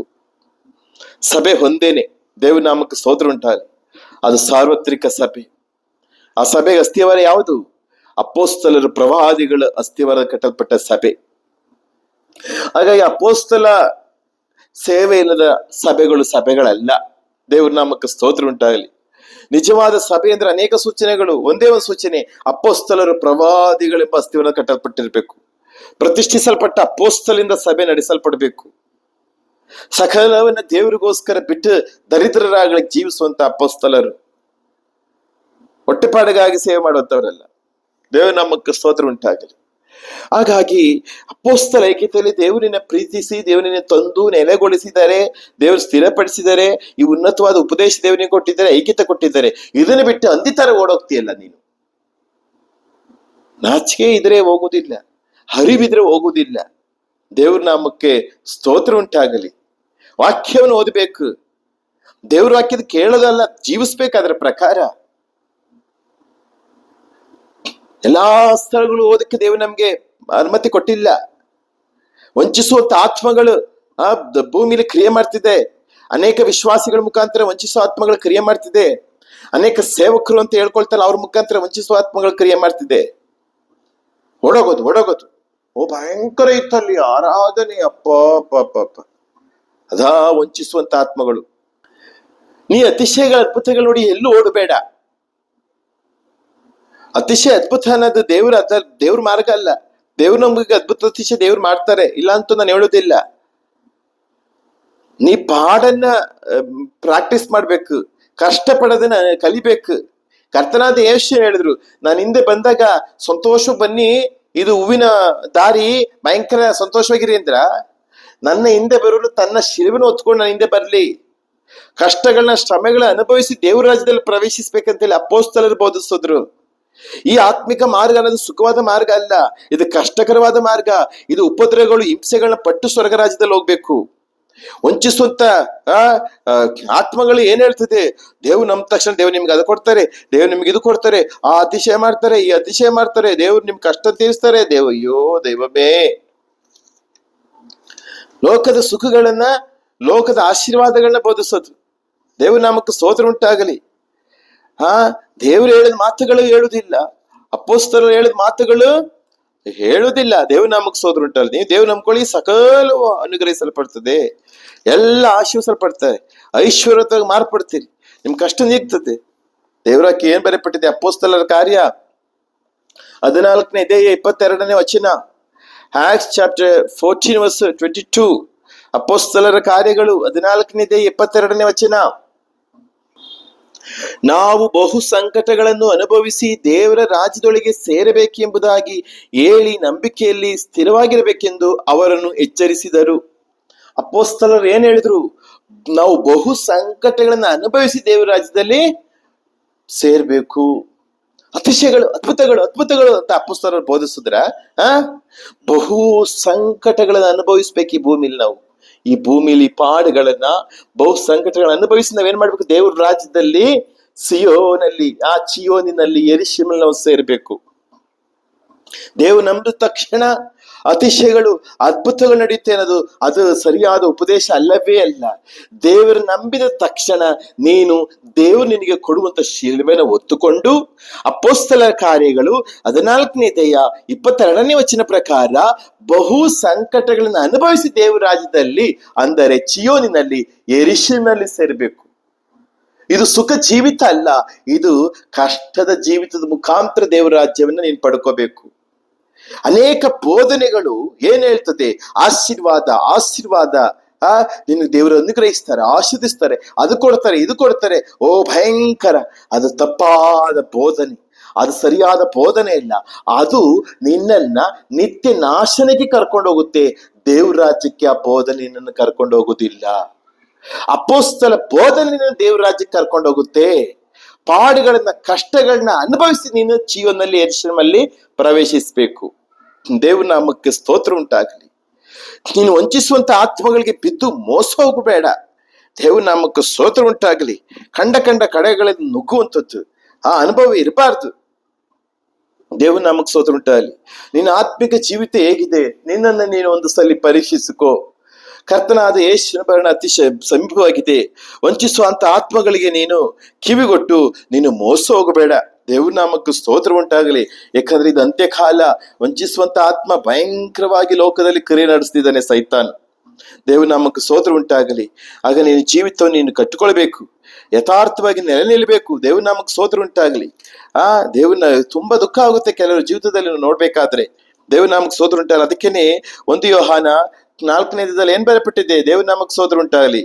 1 ಯೋಹಾನ 4ನೇ 6ನೇ ವಚನ, ದೇವ್ರ ನಾಮಕ್ಕೆ ಸ್ತೋತ್ರ ಉಂಟಾಗಲಿ. ನಾವು ಓದ್ಬೇಕಾದ್ರೆ ನೋಡ್ತೇವೆ. 1 ಯೋಹಾನ 1 ಜಾನ್ ಚಾಪ್ಟರ್ 4:6, ದೇವ್ರ ನಾಮಕ್ಕೆ ಸ್ತೋತ್ರ ಉಂಟಾಗಲಿ. ನಾವಂತೂ ದೇವರಿಗೆ ಸಂಬಂಧಪಟ್ಟವರಾಗಿದ್ದೇವೆ. ದೇವರನ್ನು ಬಲ್ಲವನು ನಮ್ಮ ಮಾತನ್ನು ಕೇಳುತ್ತಾನೆ, ದೇವರಿಗೆ ಸಂಬಂಧಪಡದವನು ನಮ್ಮ ಮಾತನ್ನು ಕೇಳುವುದಿಲ್ಲ. ಇದು ಸತ್ಯದ ಆತ್ಮ, ಅದು ಸುಳ್ಳಿನ ಆತ್ಮ ಎಂದು ಇದರಿಂದಲೇ ನಾವು ತಿಳಿದುಕೊಳ್ಳುತ್ತೇವೆ. ಯಾವುದು ಸುಳ್ಳಿನ ಆತ್ಮ, ಯಾವುದು ಸತ್ಯದ ಆತ್ಮ? ಯಾರು ದೇವರ ಸೇವಕರ ಮಾತನ್ನ ಕೇಳ್ತಾರೋ ಅವರು ದೇವ್ರಿಗೆ ಸಂಬಂಧಪಟ್ಟಂತವ್ರು. ಸೈತಾನ ಸಂಬಂಧಪಟ್ಟವರು ದೇವ್ರ ಸೇವಕರು ಮಾತು ಕೇಳುವುದಿಲ್ಲ. ಅದೇ ದೇವರಕ್ಕೆ ಬರೆಯಪಟ್ಟಿದ್ದು. 1 ಯೋಹಾನ 4ನೇ ವಚನದಲ್ಲಿ ಅದೇ ಬರೆಯಪಟ್ಟಿರೋದು. ದೇವರಿಗೆ ನೀನು ಸಂಬಂಧಪಟ್ಟಿದ್ರೆ ನಿನ್ ಮೇಲೆ ಇರೋ ಸೇವಕರ ಮಾತನ್ನ ನೀನು ಕೇಳ್ತೀಯ. ನೀನು ಸೈತಾನಿಗೆ ಸಂಬಂಧಪಟ್ಟಿದ್ದೆ, ಸೇವಕರ ಮಾತು ನೀನು ಕೇಳುವುದಿಲ್ಲ. ಅದೇ ದೇವರಕ್ಕೆ ಬರೆಯಪಟ್ಟಿರೋದು. ದೇವರನ್ನು ಬಲ್ಲವನು ನಮ್ಮ ಮಾತನ್ನು ಕೇಳುತ್ತಾನೆ. ದೇವರು ನಿನಗೆ ಅರ್ತಿದ್ರೆ, ದೇವ್ರ ಬಗ್ಗೆ ಯಥಾರ್ಥ ನಿನ್ಗೆ ಪ್ರೀತಿ, ನಂಬಿಕೆ, ಭಯ ಇದ್ರೆ ನೀನ್ ಸೇವಕರ ಮಾತನ್ನೇ ಕೇಳ್ತೀಯ. ದೇವರಿಗೆ ಸಂಬಂಧಪಡದವನು ಅಂದ್ರೆ ಸೈತಾನಿಗೆ ಸಂಬಂಧಪಟ್ಟವನು ನಮ್ಮ ಮಾತನ್ನು ಕೇಳುವುದಿಲ್ಲ, ಸೇವಕರ ಮಾತು ಕೇಳುವುದಿಲ್ಲ. ಯಾರು ಸೈತಾನನಿಗೆ ಸಂಬಂಧಪಟ್ಟವರಾಗಿದ್ದಾರೋ, ದುಷ್ಟನಿಗೆ ಸಂಬಂಧಪಟ್ಟವರಾಗಿದ್ದಾರೋ ಅವರು ಸೇವಕರ ಮಾತನ್ನ ಕೇಳುವುದಿಲ್ಲ. ಯಾರು ದೇವರಿಗೆ ಸಂಬಂಧಪಟ್ಟಿದ್ದಾರೋ ಅವರು ಸೇವಕರ ಮಾತನ್ನು ಕೇಳ್ತಾರೆ. ಅದೇ ದೇವರ ವಾಕ್ಯ ಬರೆಯಪಟ್ಟಿರುವುದು. ದೇವ್ರ ನಾಮಕ್ಕೆ ಸ್ತೋತ್ರ ಉಂಟಾಗಲಿ. ಹಾಗಾಗಿ ಚಿಂತಿಸಬೇಕಾದ ಕಾರ್ಯ, ನೀನ್ ಯಾರ ಮಾತನ್ನ ಕೇಳ್ತಾ ಇದೀಯ, ನೀನ್ ಹೇಗೆ ಜೀವಿಸ್ತಾ ಇದೀಯ, ಚಿಂತಿಸಬೇಕಾದ ಕಾರ್ಯ. ಹಾಗಾಗಿ ವಂಚಿಸುವ ಆತ್ಮಗಳಿಗೆ ಕಿವಿ ಕೊಡದೆ ದೇವರ ಆತ್ಮಕ್ಕೆ, ಪರಿಶುದ್ಧರ ವಾಕ್ಯಕ್ಕೆ, ಪರಿಶುದ್ಧರ ಮಾತಿಗೆ ಕಿವಿಗೊಟ್ಟು ಉಪದೇಶದ ಪ್ರಕಾರ, ಅಪೊಸ್ತಲ ಉಪದೇಶ ಪ್ರಕಾರ ಜೀವಿಸಿ ನೀನ್ ಮುಂದೆ ಹೋಗು. ದೇವ್ರ ನಾಮಕ್ಕೆ ಸ್ತೋತ್ರ ಉಂಟಾಗಲಿ. ಹಾಗಾಗಿ ಕಡೆ ಕಾಲಕ್ಕೆ ಅಂತ್ಯ ಕಾಲದಲ್ಲಿ ಬಂದಿರೋ ನಾವು ದೇವ್ರ ನಾಮಕ್ಕೆ ಸ್ತೋತ್ರ ಉಂಟಾಗಲಿ. ಸಭೆ ನೋಡಿ, ಇನ್ನೊಂದು ಕಾರ್ಯ ಏನು, ನಾವು ಅವಾಗಲೂ ಓದಿದ ಪ್ರಕಾರ 1 ತಿಮೋತಿ 4ನೇ ವಚನದಲ್ಲಿ ಓದಿದ ಪ್ರಕಾರ ಅಲ್ಲ, ಇನ್ನೊಂದು ಮಾತಿದೆ, ನಾವು ಓದೋಣ. ದೇವ್ರ ನಾಮಕ್ಕೆ ಸ್ತೋತ್ರ ಉಂಟಾಗಲಿ. 1 ತಿಮೋತಿ 4ನೇ ವಚನ, 1 ತಿಮೋತಿ ಚಾಪ್ಟರ್ 4:1. ಕಡೇ ಕಾಲದಲ್ಲಿ ಕೆಲವರು ವಂಚಿಸುವ ಆತ್ಮಗಳಿಗೂ ದೆವ್ವಗಳ ಬೋಧನೆಗಳಿಗೂ ಲಕ್ಷ್ಯ ಕೊಟ್ಟು ನಂಬಿಕೆಯಿಂದ ತೊಲಗಿ ಹೋಗುತ್ತಾರೆ. ನಂಬಿಕೆಯಿಂದ ತೊಲಗಿ ಹೋಗುವರೆಂದು ಆತ್ಮನು ಸ್ಪಷ್ಟವಾಗಿ ಹೇಳುತ್ತಾನೆ. ದೆವ್ವಗಳ ಬೋಧನೆ 2ನೇದು. ದೇವ್ರ ನಾಮಕ್ಕೆ ಸ್ತೋತ್ರ ಉಂಟಾಗಲಿ. ಹಾಗಾಗಿ ಅನೇಕರು ದೆವ್ವಗಳ ಬೋಧನೆಗಳಿಗೆ ಲಕ್ಷ್ಯ ಕೊಟ್ಟು ಹೋಗ್ತಿದ್ದಾರೆ. ಹಾಗಾಗಿ ಬೋಧನೆ ಒಂದೇನೆ, ಉಪದೇಶ ಒಂದೇನೆ. ಅಪೊಸ್ತಲರ ಕಾರ್ಯ 2ನೇ ಅಧ್ಯಾಯ 42ನೇ ವಚನದಲ್ಲಿ ಏನ್ ಬರೆಯಪಟ್ಟಿದೆ? ದೇವನಾಮಕ್ಕೆ ಸ್ತೋತ್ರ ಉಂಟಾಗಲಿ. ಹಾಗಾಗಿ ಲೋಕದಲ್ಲಿ ನಾವು ನೋಡ್ಬೇಕಾದ್ರೆ ಸಾವಿರಾರು ಬೋಧನೆಗಳು ಲೋಕದಲ್ಲಿದೆ, ಸಾವಿರಾರು ಐಕ್ಯತೆಗಳಿದೆ, ಸಭೆಗಳಿದೆ. ದೇವನಾಮಕ್ಕೆ ಸ್ತೋತ್ರ ಉಂಟಾಗಲಿ. ಅಲ್ಲ, ದೇವ್ರ ವಾಕ್ಯ ಏನ್ ಬರೆಯಪಟ್ಟಿದೆ? ನೀನು ಯಾವ ಐಕ್ಯತೆಯಲ್ಲಿ ಕಾಣಪಟ್ಟಿದೆ, ಯಾವ ಬೋಧನೆ ಕಾಣಪಟ್ಟಿದ್ಯಾ? ಸಾವಿರಾರು ಬೋಧನೆ ಇದೆ. ಆದ್ರೆ ಬೋಧನೆ ಒಂದೇ ಅಂತ ದೇವ್ರ ವಾಕ್ಯ ಬರೆಯಪಟ್ಟಿದೆ. ಅಪೊಸ್ತಲರ ಕಾರ್ಯ 2ನೇ ಅಧ್ಯಾಯ 42ನೇ ವಚನ, ಚಾಪ್ಟರ್ 2:42. ದೇವನಾಮಕ್ಕೆ ಸ್ತೋತ್ರ. ಮತ್ತು ಅವರ ಅಪೊಸ್ತಲರ ಬೋಧನೆಯಲ್ಲಿಯೂ, ಅನ್ಯೋನ್ಯತೆಯಲ್ಲಿಯೂ, ರೊಟ್ಟಿ ಮುರಿಯುವುದರಲ್ಲಿಯೂ, ಪ್ರಾರ್ಥನೆಗಳಲ್ಲಿ ನಿರತರಾಗಿ ಸ್ಥಿರಚಿತ್ತರಾಗಿದ್ದರು. ಅಪೊಸ್ತಲರ ಬೋಧನೆ. ಆಗ ಲೋಕದಲ್ಲಿ ಅನೇಕ ಬೋಧನೆಗಳಿದೆ. ಆಗ ನೀ ಯಾವ ಬೋಧನೆಯಲ್ಲಿ ಕಾಣಪಟ್ಟಿದ್ಯಾ? ಚಿಂತಿಸಬೇಕಾದ ಕಾರ್ಯ ಅಪೊಸ್ತಲ ಬೋಧನೆಯಲ್ಲಿ ನೆಲೆಗೊಳ್ಳಬೇಕು. ಹಾಗಾಗಿ ಅನೇಕರು ಈ ಅಂತ್ಯಕಾಲದಲ್ಲಿ ಏನ್ ಮಾಡ್ತಾರೆ? ಈ ಅಪೊಸ್ತಲ ಬೋಧನೆ ಬಿಟ್ಟು ದೆವ್ವಗಳ ಬೋಧನೆಗಳಿಗೆ ಲಕ್ಷ್ಯ ಕೊಡುವಂಥದ್ದು, ದೆವ್ವಗಳ ಬೋಧನೆ ಕೇಳುವಂಥದ್ದು, ಅಪೊಸ್ತಲ ಬೋಧನೆಯನ್ನು ತ್ಯಜಿಸುವಂತ ಕಾಲ. ಇದು ಕಠಿಣ. ಯಾಕೆ ಇದು ಕಠಿಣ? ಇದರಲ್ಲಿ ಆಗುದಿಲ್ಲ. ಫ್ರೀ ಇರ್ಬೇಕಲ್ಲ, ಫ್ರೀ ಇರ್ಬೇಕು. ಅವ್ರು ಹೇಗಾದ್ರು ಜೀವಿಸ್ಬೋದು. ಭಾನುವಾರ ಬಂದ್ರೆ ಕಾಣಿ ಕೊಟ್ರೆ ಸಾಕು, ಭಾನುವಾರ ಬಂದು ಮಕ್ಕ ತೋರಿಸಿದ್ರೆ ಸಾಕು. ಇಷ್ಟ ಬಂದಾಗೆ ಅವರ ಇಚ್ಛೆಗಳ ಅನುಸಾರವಾಗಿ ವಾರ ಪೂರ್ತಿ ಜೀವಿಸಿ ಭಾನುವಾರ ಕುತ್ಕೊಂಡು ಆಡಾಡೋದು, ಇದೇ ಅಶುದ್ಧವಾದ ಜೀವಿತ ತಾನೆ. ನೀ ದೇವ್ರ ಮಗುತ್ತರ ಭಾನುವಾರ ವೇಷ ಧರಿಸ್ಕೊಂಡ್ರೆ ಆಗುತ್ತದ? ಯಥಾರ್ಥವಾಗಿ ಜೀವಿಸ್ಬೇಕ ತಾನೆ, ಪರಿಶುದ್ಧವಾಗಿ ಜೀವಿಸ್ಬೇಕು ತಾನೆ, ದೇವರಿಗೆ ಮೆಚ್ಚುಗೆಯಾಗಿ ಜೀವಿಸ್ಬೇಕ ತಾನೆ. ಹಾಗಾಗಿ ನೀ ಈ ದೆವ್ವಗಳ ಬೋಧನೆಗಳಿಗೆ ನೀ ಕಿವಿ ಕೊಡ್ಬೇಡ. ದೇವ್ರ ವಾಕ್ಯ ಏನ್ ಬರೆಯಪಟ್ಟಿದೆ? ದೆವ್ವಗಳ ಬೋಧನೆಗಳಿಗೆ. ಹಾಗಾಗಿ ಬೋಧನೆ ಒಂದೇ. ಆ ಅಪೊಸ್ತಲ ಬೋಧನೆ ನೆಲೆಗೊಳ್ಬೇಕು. ದುರುಪದೇಶಗಳಿಗೆ ಕಿವಿ ಕೊಡಬಾರ್ದು. ದೇವ್ರ ನಾಮಕ್ಕೆ ಸ್ತೋತ್ರ ಉಂಟಾಗಲಿ. ಅದಕ್ಕೆ ಪರಿಶುದ್ಧ ಪೌಲ ಹೇಳ್ತಾರೆ, 2 ಕೊರಿಂಥ 11 ಏನ್ ಬರೆಯಲ್ಪಟ್ಟಿದೆ? 2 ಕೊರಿಂಥ 11 ಅಧ್ಯಾಯ, ದೇವ್ರ ನಾಮಕ್ಕೆ ಸ್ತೋತ್ರ ಉಂಟಾಗಲಿ. ಅಲ್ಲಿ ಹೇಳ್ತಾರೆ 2 ಕೊರಿಂಥ 11 ಅಧ್ಯಾಯ 3ನೇ ವಚನ, 2 Corinthians chapter 11 verse 3. ಆದರೆ ಅವಳು ಸರ್ಪದ ಕುಯುಕ್ತಿಗೆ ಒಳಬಿದ್ದು ಹೇಗೆ ಮೋಸ ಹೋದಳೋ ಹಾಗೆಯೇ ನಿಮ್ಮ ಮನಸ್ಸುಗಳು ಕ್ರಿಸ್ತನ ವಿಷಯದಲ್ಲಿರಬೇಕಾದ ಸರಳತೆಯನ್ನು ಬಿಟ್ಟು ಕೆಟ್ಟು ಹೋದಿತು ಎಂದು ನನಗೆ ಭಯ ಉಂಟು. 4ನೇ ವಚನದಲ್ಲಿ ಬರೆಯಲ್ಪಟ್ಟಿದೆ, ಯಾಕೆಂದರೆ ನಿಮ್ಮ ಬಳಿಗೆ ಬರುವವನು ನಾವು ಸಾರದಿದ್ದ ಬೇರೊಬ್ಬ ಯೇಸುವನ್ನು ಪ್ರಕಟಿಸುವಾಗಲೂ, ನೀವು ಹೊಂದದೇ ಇದ್ದ ಬೇರೊಂದು ಆತ್ಮವನ್ನು ಹೊಂದುವಾಗಲೂ, ಅಂಗೀಕರಿಸದಿದ್ದ ಬೇರೊಂದು ಸುವಾರ್ತೆಯನ್ನು ಸ್ವೀಕರಿಸುವಾಗಲೂ ನೀವು ಚೆನ್ನಾಗಿ ಸಹಿಸಿಕೊಳ್ಳುತ್ತೀರಿ. ಇಲ್ಲಿ ಸ್ಪಷ್ಟವಾಗಿ ಹೇಳ್ತಾರೆ, ಏನ್ ಹೇಳ್ತಾರೆ ನೋಡಿ, ಯಾಕೆಂದರೆ ನಿಮ್ಮ ಬಳಿಗೆ ಬರುವ ನಾವು ಸಾರದಿದ್ದ ಬೇರೊಬ್ಬ ಯೇಸು. ಅರ್ಥ ಮಾಡ್ಕೊಳ್ಳಿ, ಎಲ್ಲಾ ಸಭೆಗಳಲ್ಲಿ ಯೇಸು ಇಲ್ಲ, ಹಾಗೆ ಬೇರೊಬ್ಬ ಯೇಸು. ನಾವು ಆರಾಧನೆ ಮಾಡ್ತಿರೋ ದೇವರು, ಆ ದೇವರ ಒಬ್ಬನೇ ಮಗನಾದ ಯೇಸುವನ್ನ, ಆಕಾಶದ ಕೆಳಗೆ ಭೂಮಿ ಮೇಲೆ ಶಿಲುಬೆಯಲ್ಲಿ ಜಡಿಯಲ್ಪಟ್ಟ ದೇವರ ಮಗನನ್ನು ನಾವು ಆರಾಧಿಸ್ತಾ ಇದ್ದೇವೆ. ಆದ್ರೆ ಬೇರೆ ಐಕ್ಯತೆಗಳಲ್ಲಿ, ದುರ್ಬೋಧನೆಗಳ ಸಭೆಗಳಲ್ಲಿ, ದುರುಪದೇಶದ ಸಭೆಗಳಲ್ಲಿ ಈ ಯೇಸು ಕ್ರಿಯೆ ಮಾಡ್ತಾ ಇಲ್ಲ. ಬೇರೊಬ್ಬ ಯೇಸು ಅಂದ್ರೆ ಯಾರದು? ಸೈತಾನ್. ದೇವ್ರ ನಾಮಕ್ಕೆ ಸ್ತೋತ್ರ ಉಂಟಾಗಲಿ. ಯೇಸುವಿನ ಹೆಸರು ಇಟ್ಟುಕೊಂಡು ಕ್ರಿಯೆ ಮಾಡ್ತಿರುವಂತ ದುರಾತ್ಮದ ಶಕ್ತಿ. ಅದಕ್ಕೆ ಹೇಳ್ತಾರೆ, ನಾವು ಸಾರದಿದ್ದ ಬೇರೊಬ್ಬ ಯೇಸು, ಅಪೊಸ್ತಲರಲ್ಲದೇನೆ ಬೇರೆ ಯಾರೆಲ್ಲ ಯೇಸುವಿನ ಕುರಿತು ಬೋಧಿಸ್ತಿದಾರೋ ಅವರು ಬೇರೊಬ್ಬ ಯೇಸುವನ್ನೇ ಬೋಧಿಸ್ತಾ ಇರೋದು, ಅವರು ನಿಜವಾದ ಯೇಸುವನ್ನೇ ಬೋಧಿಸ್ತಾ ಇಲ್ಲ. ಅದಕ್ಕೆ ವಾಕ್ಯ ಬರೆಯಪಟ್ಟಿರೋದು, ಬೇರೊಬ್ಬ ಯೇಸುವನ್ನು, ಬೇರೊಂದು ಆತ್ಮ, ಬೇರೊಂದು ಸುವಾರ್ತೆ ಬೋಧನೆ. ಹಾಗಾಗಿ ನಾವು ಇದಕ್ಕೆ ದೂರವಾಗಿರ್ಬೇಕು, ಬೇರೆ ಯೇಸುಗೆ ದೂರವಾಗಿರ್ಬೇಕು, ಬೇರೆ ಆತ್ಮಕ್ಕೆ, ಅನ್ಯ ಆತ್ಮಕ್ಕೆ ದೂರವಾಗಿರ್ಬೇಕು, ಬೇರೆ ಬೋಧನೆಗೆ ದೂರವಾಗಿರ್ಬೇಕು. ಸತ್ಯ ಅಪೊಸ್ತಲ ಬೋಧನೆಯಲ್ಲಿ ನಾವು ಸ್ಥಿರವಾಗಿರ್ಬೇಕು. ಪರಿಶುದ್ಧರಿಗೆ ಒಂದೇ ಸರಿ ಕೊಡಲ್ಪಟ್ಟ ಉಪದೇಶಕ್ಕೆ, ನಂಬಿಕೆಗೆ ನಾವು ಸ್ಥಿರಪಟ್ಟು ಅದರಲ್ಲಿ ಹೋರಾಡಿ ಜೀವಿಸಿ ನಮ್ಮ ಜೀವಿತವನ್ನ ನಾವು ದೇವ್ರ ಬಳಿಗೆ ಸಿದ್ಧಪಡಿಸಿಕೊಳ್ಬೇಕು. ದೇವ್ರ ನಾಮಕ್ಕೆ ಸ್ತೋತ್ರ ಉಂಟಾಗಲಿ. ಅನೇಕರು ದುರ್ಬೋಧನೆಗಳಲ್ಲಿ ಬೀಳ್ತಿದ್ದಾರೆ, ದುರ್ಬೋಧನೆಗಳಲ್ಲಿ ಹೋಗ್ತಿದ್ದಾರೆ. ನೋಡುವಾಗ ತುಂಬಾ ದುಃಖ ಆಗುತ್ತೆ. ಅನೇಕರು ಸಭೆಯಲ್ಲಿ ಇದ್ದಾರೆ, ಆದ್ರೆ ದುರ್ಬೋಧನೆಯಲ್ಲಿ ಸಭೆಯಲ್ಲಿ ಇದ್ರು ಕೂಡ, ಸತ್ಯ ಸಭೆಯಲ್ಲಿ ಇದ್ರು ಕೂಡ ದುರ್ಬೋಧನೆಗಳಲ್ಲಿ ಜೀವಿಸ್ತಿದ್ದಾರೆ. ಉಪದೇಶವನ್ನು ತ್ಯಜಿಸಿ ಜೀವಿಸ್ತಿದ್ದಾರೆ. ದೈವಿಕ ಸೋಕೆ ಉಪದೇಶವನ್ನು ಮರೆತು ಜೀವಿಸ್ತಿದ್ದಾರೆ. ಅನೇಕ ಇಚ್ಛೆಗಳಲ್ಲಿ, ಪಾಪಗಳಲ್ಲಿ, ರಹಸ್ಯ ಪಾಪಗಳಲ್ಲಿ ಬಿದ್ದು ತೇಲಾಡ್ತಿದ್ದಾರೆ. ನರಕಕ್ಕೆ ಸಿದ್ಧವಾಗ್ತಿದ್ದಾರೆ ಅಂತ ಹೇಳ್ಬೋದು. ದೇವ್ರ ನಾಮಕ್ಕೆ ಸ್ತೋತ್ರ ಉಂಟಾಗ್ಲಿ. ಹಾಗಾಗಿ ಬೇರೆ ಬೋಧನೆಗಳಿಗೆ ನೀ ದೂರವಾಗಿದ್ದು ಸತ್ಯ ಅಪೊಸ್ತಲ ಬೋಧನೆಯಲ್ಲಿ ಐಕ್ಯಪಟ್ಟು ಜೀವಿಸಬೇಕಾದಂತಹ ಒಂದು ವಿಷಯ. ದೇವ್ರ ನಾಮಕ್ಕೆ ಸ್ತೋತ್ರ ಉಂಟಾಗಲಿ. ಅದಕ್ಕನೇ ಗಲಾತ್ಯದಲ್ಲಿ ಪರಿಶುದ್ಧ ಪೌಲ ಏನ್ ಹೇಳ್ತಾರೆ? ಚಿಂತಿಸಬೇಕಾದ ಕಾರ್ಯ, ಆಲೋಚಿಸಬೇಕಾದ ಕಾರ್ಯ. ದೇವ್ರ ನಾಮಕ್ಕೆ ಸ್ತೋತ್ರ ಉಂಟಾಗಲಿ. ಗಲಾತ್ಯದವರಿಗೆ ಬರೆದ ಪತ್ರಿಕೆ 1ನೇ ಅಧ್ಯಾಯ. ದೇವ್ರ ನಾಮಕ್ಕೆ ಸ್ತೋತ್ರ ಉಂಟಾಗಲಿ. ಗಲಾತಿಯನ್ಸ್ ಚಾಪ್ಟರ್ 1 ಓದ್ಬೇಕಾದ್ರೆ ನಾವು ಅಲ್ಲಿ ಸ್ಪಷ್ಟವಾಗಿ ನಾವು ನೋಡ್ತೇವೆ. 6ನೇ ವಚನದಿಂದ ನಾವು ಓದ್ಬೇಕಾದ್ರೆ, ಕ್ರಿಸ್ತನ ಕೃಪೆಯಲ್ಲಿ ನಿಮ್ಮನ್ನು ಕರೆದಾತನಿಂದ ನೀವು ಇಷ್ಟು ಬೇಗನೆ ಬೇರೆ ಸುವಾರ್ತೆಗೆ ತಿರುಗಿಕೊಂಡಿರೆಂದು ನಾನು ಆಶ್ಚರ್ಯ ಪಡುತ್ತೇನೆ. ಅದು ಸುವಾರ್ತೆಯೇ ಅಲ್ಲ, ಆದ್ರೆ ಕೆಲವರು ನಿಮ್ಮನ್ನು ಕಳವಳಪಡಿಸುತ್ತಾ ಕ್ರಿಸ್ತನ ಸುವಾರ್ತೆಯನ್ನು ಮಾರ್ಪಡಿಸುವುದಕ್ಕೆ ಪ್ರಯತ್ನಿಸುತ್ತಾರೆ. ಆದರೂ ನಾವು ನಿಮಗೆ ಸಾರಿದ ಸುವಾರ್ತೆ ಅಲ್ಲದೆ ಬೇರೆ ಯಾವ ಸುವಾರ್ತೆಯನ್ನು ನಾವೇ ಆಗಲಿ, ಸ್ವರ್ಗದಿಂದ ಬಂದ ದೂತನೇ ಆಗಲಿ ನಿಮಗೆ ಸಾರಿದರೆ ಅವನು ಶಾಪಗ್ರಸ್ತನಾಗಲಿ. ಹಾಗಾಗಿ ಬೇರೆ ಯಾವ ಸುವಾರ್ತೆಯನ್ನು ಸಾರಿದ್ರು ಅವನು ಶಾಪಗ್ರಸ್ತನಾಗಲಿ ದೇವರಾಕಿ ಬರ್ಪಟ್ಟಿತ್ತು. ಹಾಗೆ ಆದಿಯಲ್ಲಿ ಕೊಡಲ್ಪಟ್ಟ ಸುವಾರ್ತೆ ನಾವು ಅಂಗೀಕರಿಸಿ, ಅಪೊಸ್ತಲ ಬೋಧನೆಯೇ ಅದು ಅಂಗೀಕರಿಸಿ ಅದ್ರ ಪ್ರಕಾರ ನಮ್ಮ ಜೀವಿತವನ್ನ ಓಡಬೇಕು, ದೇವ್ರ ಬಣ್ಣಕ್ಕೂ ಸಿದ್ಧವಾಗಬೇಕು. ದೇವ್ರ ನಾಮಕ್ಕೆ ಸ್ತೋತ್ರ ಉಂಟಾಗಲಿ. ದೆವ್ವಗಳ ಬೋಧನೆಗಳಿಗೆ ತಿರುಗಿಕೊಂಡು ಸೈತಾನನಿಂದ ನಾವು ಹೋಗಬಾರದು. ದೇವ್ರ ನಾಮಕ್ಕೆ ಸ್ತೋತ್ರ. ಯಾಕಂದ್ರೆ ಕರ್ತನಾದ ಯೇಸುವಿನ ಬಣ್ಣ ಅತಿ ಶೀಘ್ರವಾಗಿದೆ. ಹಾಗೆ ಕಣೇ ಕಾಲದಲ್ಲಿ ಏನ್ ನಡೀತದೆ ದೇವ್ರ ನಾಮಕ ಸಭೆಯಲ್ಲಿ, ದೇವ್ರ ನಾಮ ಕಡೇ ಕಾಲದ ಪಾಪಗಳಲ್ಲಿ ಅನೇಕರು ಬೀಳ್ತಾರೆ, ಪಾಪಗಳಲ್ಲಿ ಜೀವಿಸ್ತಾರೆ. 2 ತಿಮೋತಿ 3ನೇ ಅಧ್ಯಾಯ. ದೇವ್ರ ನಾಮಕ್ಕೆ ಸ್ತೋತ್ರ ಉಂಟಾಗಲಿ. ಹೋಗ್ಬೇಕಾದ್ರೆ ಅಂತ್ಯಕಾಲದಲ್ಲಿ ನಡೆಯುತ್ತ ಸಭೆಯಲ್ಲಿ ಒಂದು ಸೂಚನೆ ಹೇಳ್ತೇನೆ.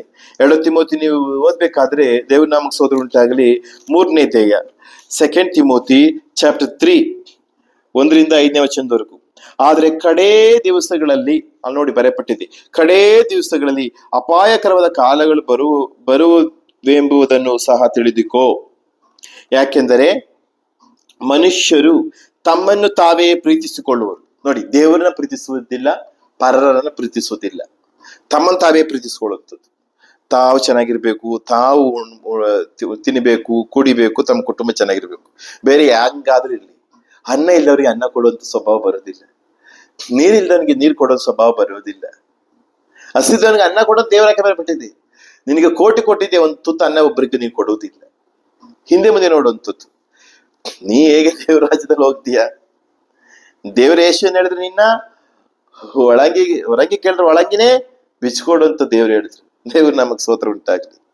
ಹಾಗೆ ತಾವು ತಮ್ಮ ಕುಟುಂಬ ಇದೆ ಚೆನ್ನಾಗಿದ್ರೆ ಸಾಕು, ತಾವು ಚೆನ್ನಾಗಿದ್ರೆ ಸಾಕು. ಎಲ್ಲರೂ ನಶಿಸೋದ್ರೆ ಹೆಂಗಿದ್ರೆ ನಮ್ಗೆ ಅನ್ಬೇಕಾದ್ರೆ, ನಿನ್ನ ಒಂದೇ ಚಾಪೆಯಲ್ಲಿ ಕೂತು ಆರಾಧನೆ ಮಾಡುವಂತ ಜನಗಳನ್ನ ನೋಡಿ.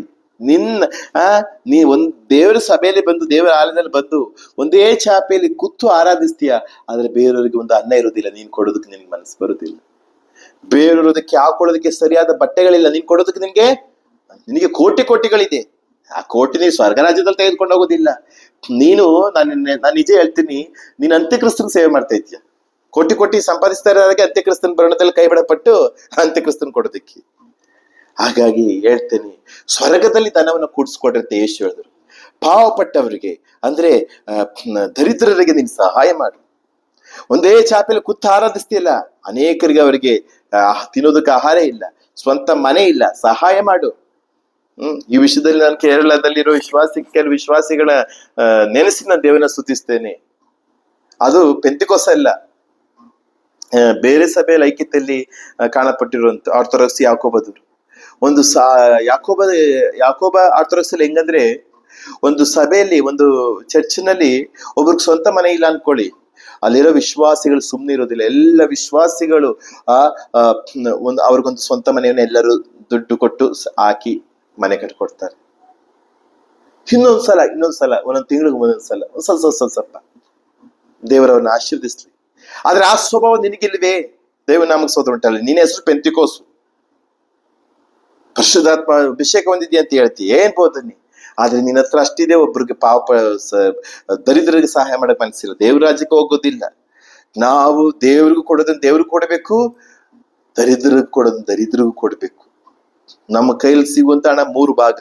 ಒಂದು ದೇವರಿಗೆ, 2ನೇದು ದರಿದ್ರರಿಗೆ, 3ನೇದು ನಮಗೆ. ದೇವ್ರ ನಾಮಕ್ಕೆ ಸ್ತೋತ್ರ ಉಂಟಾರಿ. ನೀನ್ ದೇವ್ರಿಗೆ ಹೇಗ್ ಕೊಡ್ತೀಯೋ ಹಾಗೆ ದರಿದ್ರಿಗೂ ಕೊಡ್ಬೇಕು. ಅದಕ್ಕೇನೆ ಕಡೆ ಕಾಲದಲ್ಲಿ ತಮ್ಮನ್ನೇ ತಾವು ಪ್ರೀತಿಸ್ತಾರೆ.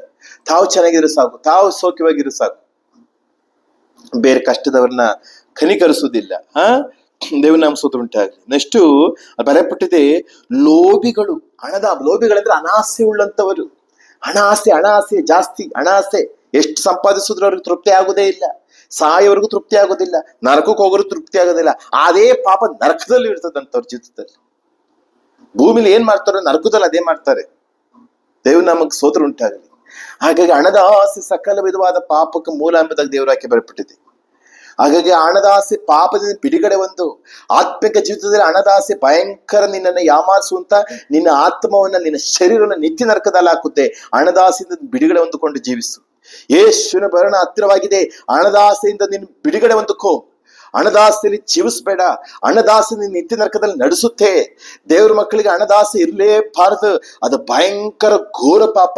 ಅದು ನಿನ್ನನ್ನು ನಿತ್ಯ ನರಕದಲ್ಲಿ ಹಾಕ್ಬಿಡುತ್ತೆ. ಮಾನಸಾಂತರ ಪಟ್ಟು ದೇವ್ರ ಬಡ ನಿರೀಕ್ಷೆಯಲ್ಲಿ ನೀನು ಜೀವಿಸು. ಅದಕ್ಕೆ ಲೋಭಿಗಳಂತ ಬರೆಯಪಟ್ಟಿದೆ ಅಲ್ಲಿ. ಬಡಾಯಿ ಕೊಚ್ಚುಗಳು ಇಲ್ಲದ ಬಡಾಯಿ ಕೊಚ್ಕೊಳ್ಳೋದು ಗೊತ್ತು ತಾನೆ. ಅಹಂಕಾರಿಗಳು, ಅಹಂಕಾರ,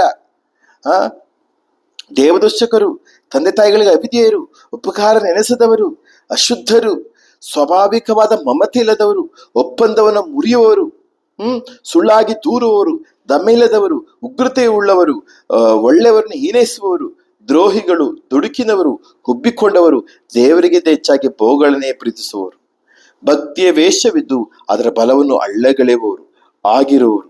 ಇಂಥವರಿಂದ ಪ್ರತ್ಯೇಕವಾಗಿರು. ಇಂಥವ್ರು ಸಭೆಯಲ್ಲಿ ಇದನ್ನ ನೋಡಿ, ಎಂಥವ್ರಿಂದ ಪ್ರತ್ಯೇಕವಾಗಿರ್ಬೇಕು. ನಾವು ಅರ್ಥ ಮಾಡ್ಕೊಳ್ಬೇಕಾದ ಕಾಲ್ಯ. ಇಂಥವ್ರಿಂದ ಪ್ರತ್ಯೇಕವಾಗಿರ್ಬೇಕು. ದೇವ್ರ ನಮ್ಗೆ ಸೋದರ ಉಂಟಾಗಲಿ. ಅಲ್ಲಿ ಬರೆಯಪಟ್ಟಿದೆ, ಬಡಾಯಿ ಕೊಚ್ಚಿಕೊಳ್ಳುವವರು, ಬಡಾಯಿ ಏನು ತಮ್ಮ ತಾವು ಬಗ್ಗೆ ಹೊಗಳ್ಕೋತಾರೆ ಅಂದ್ರೆ ಗೊತ್ತು ತಾನೆ.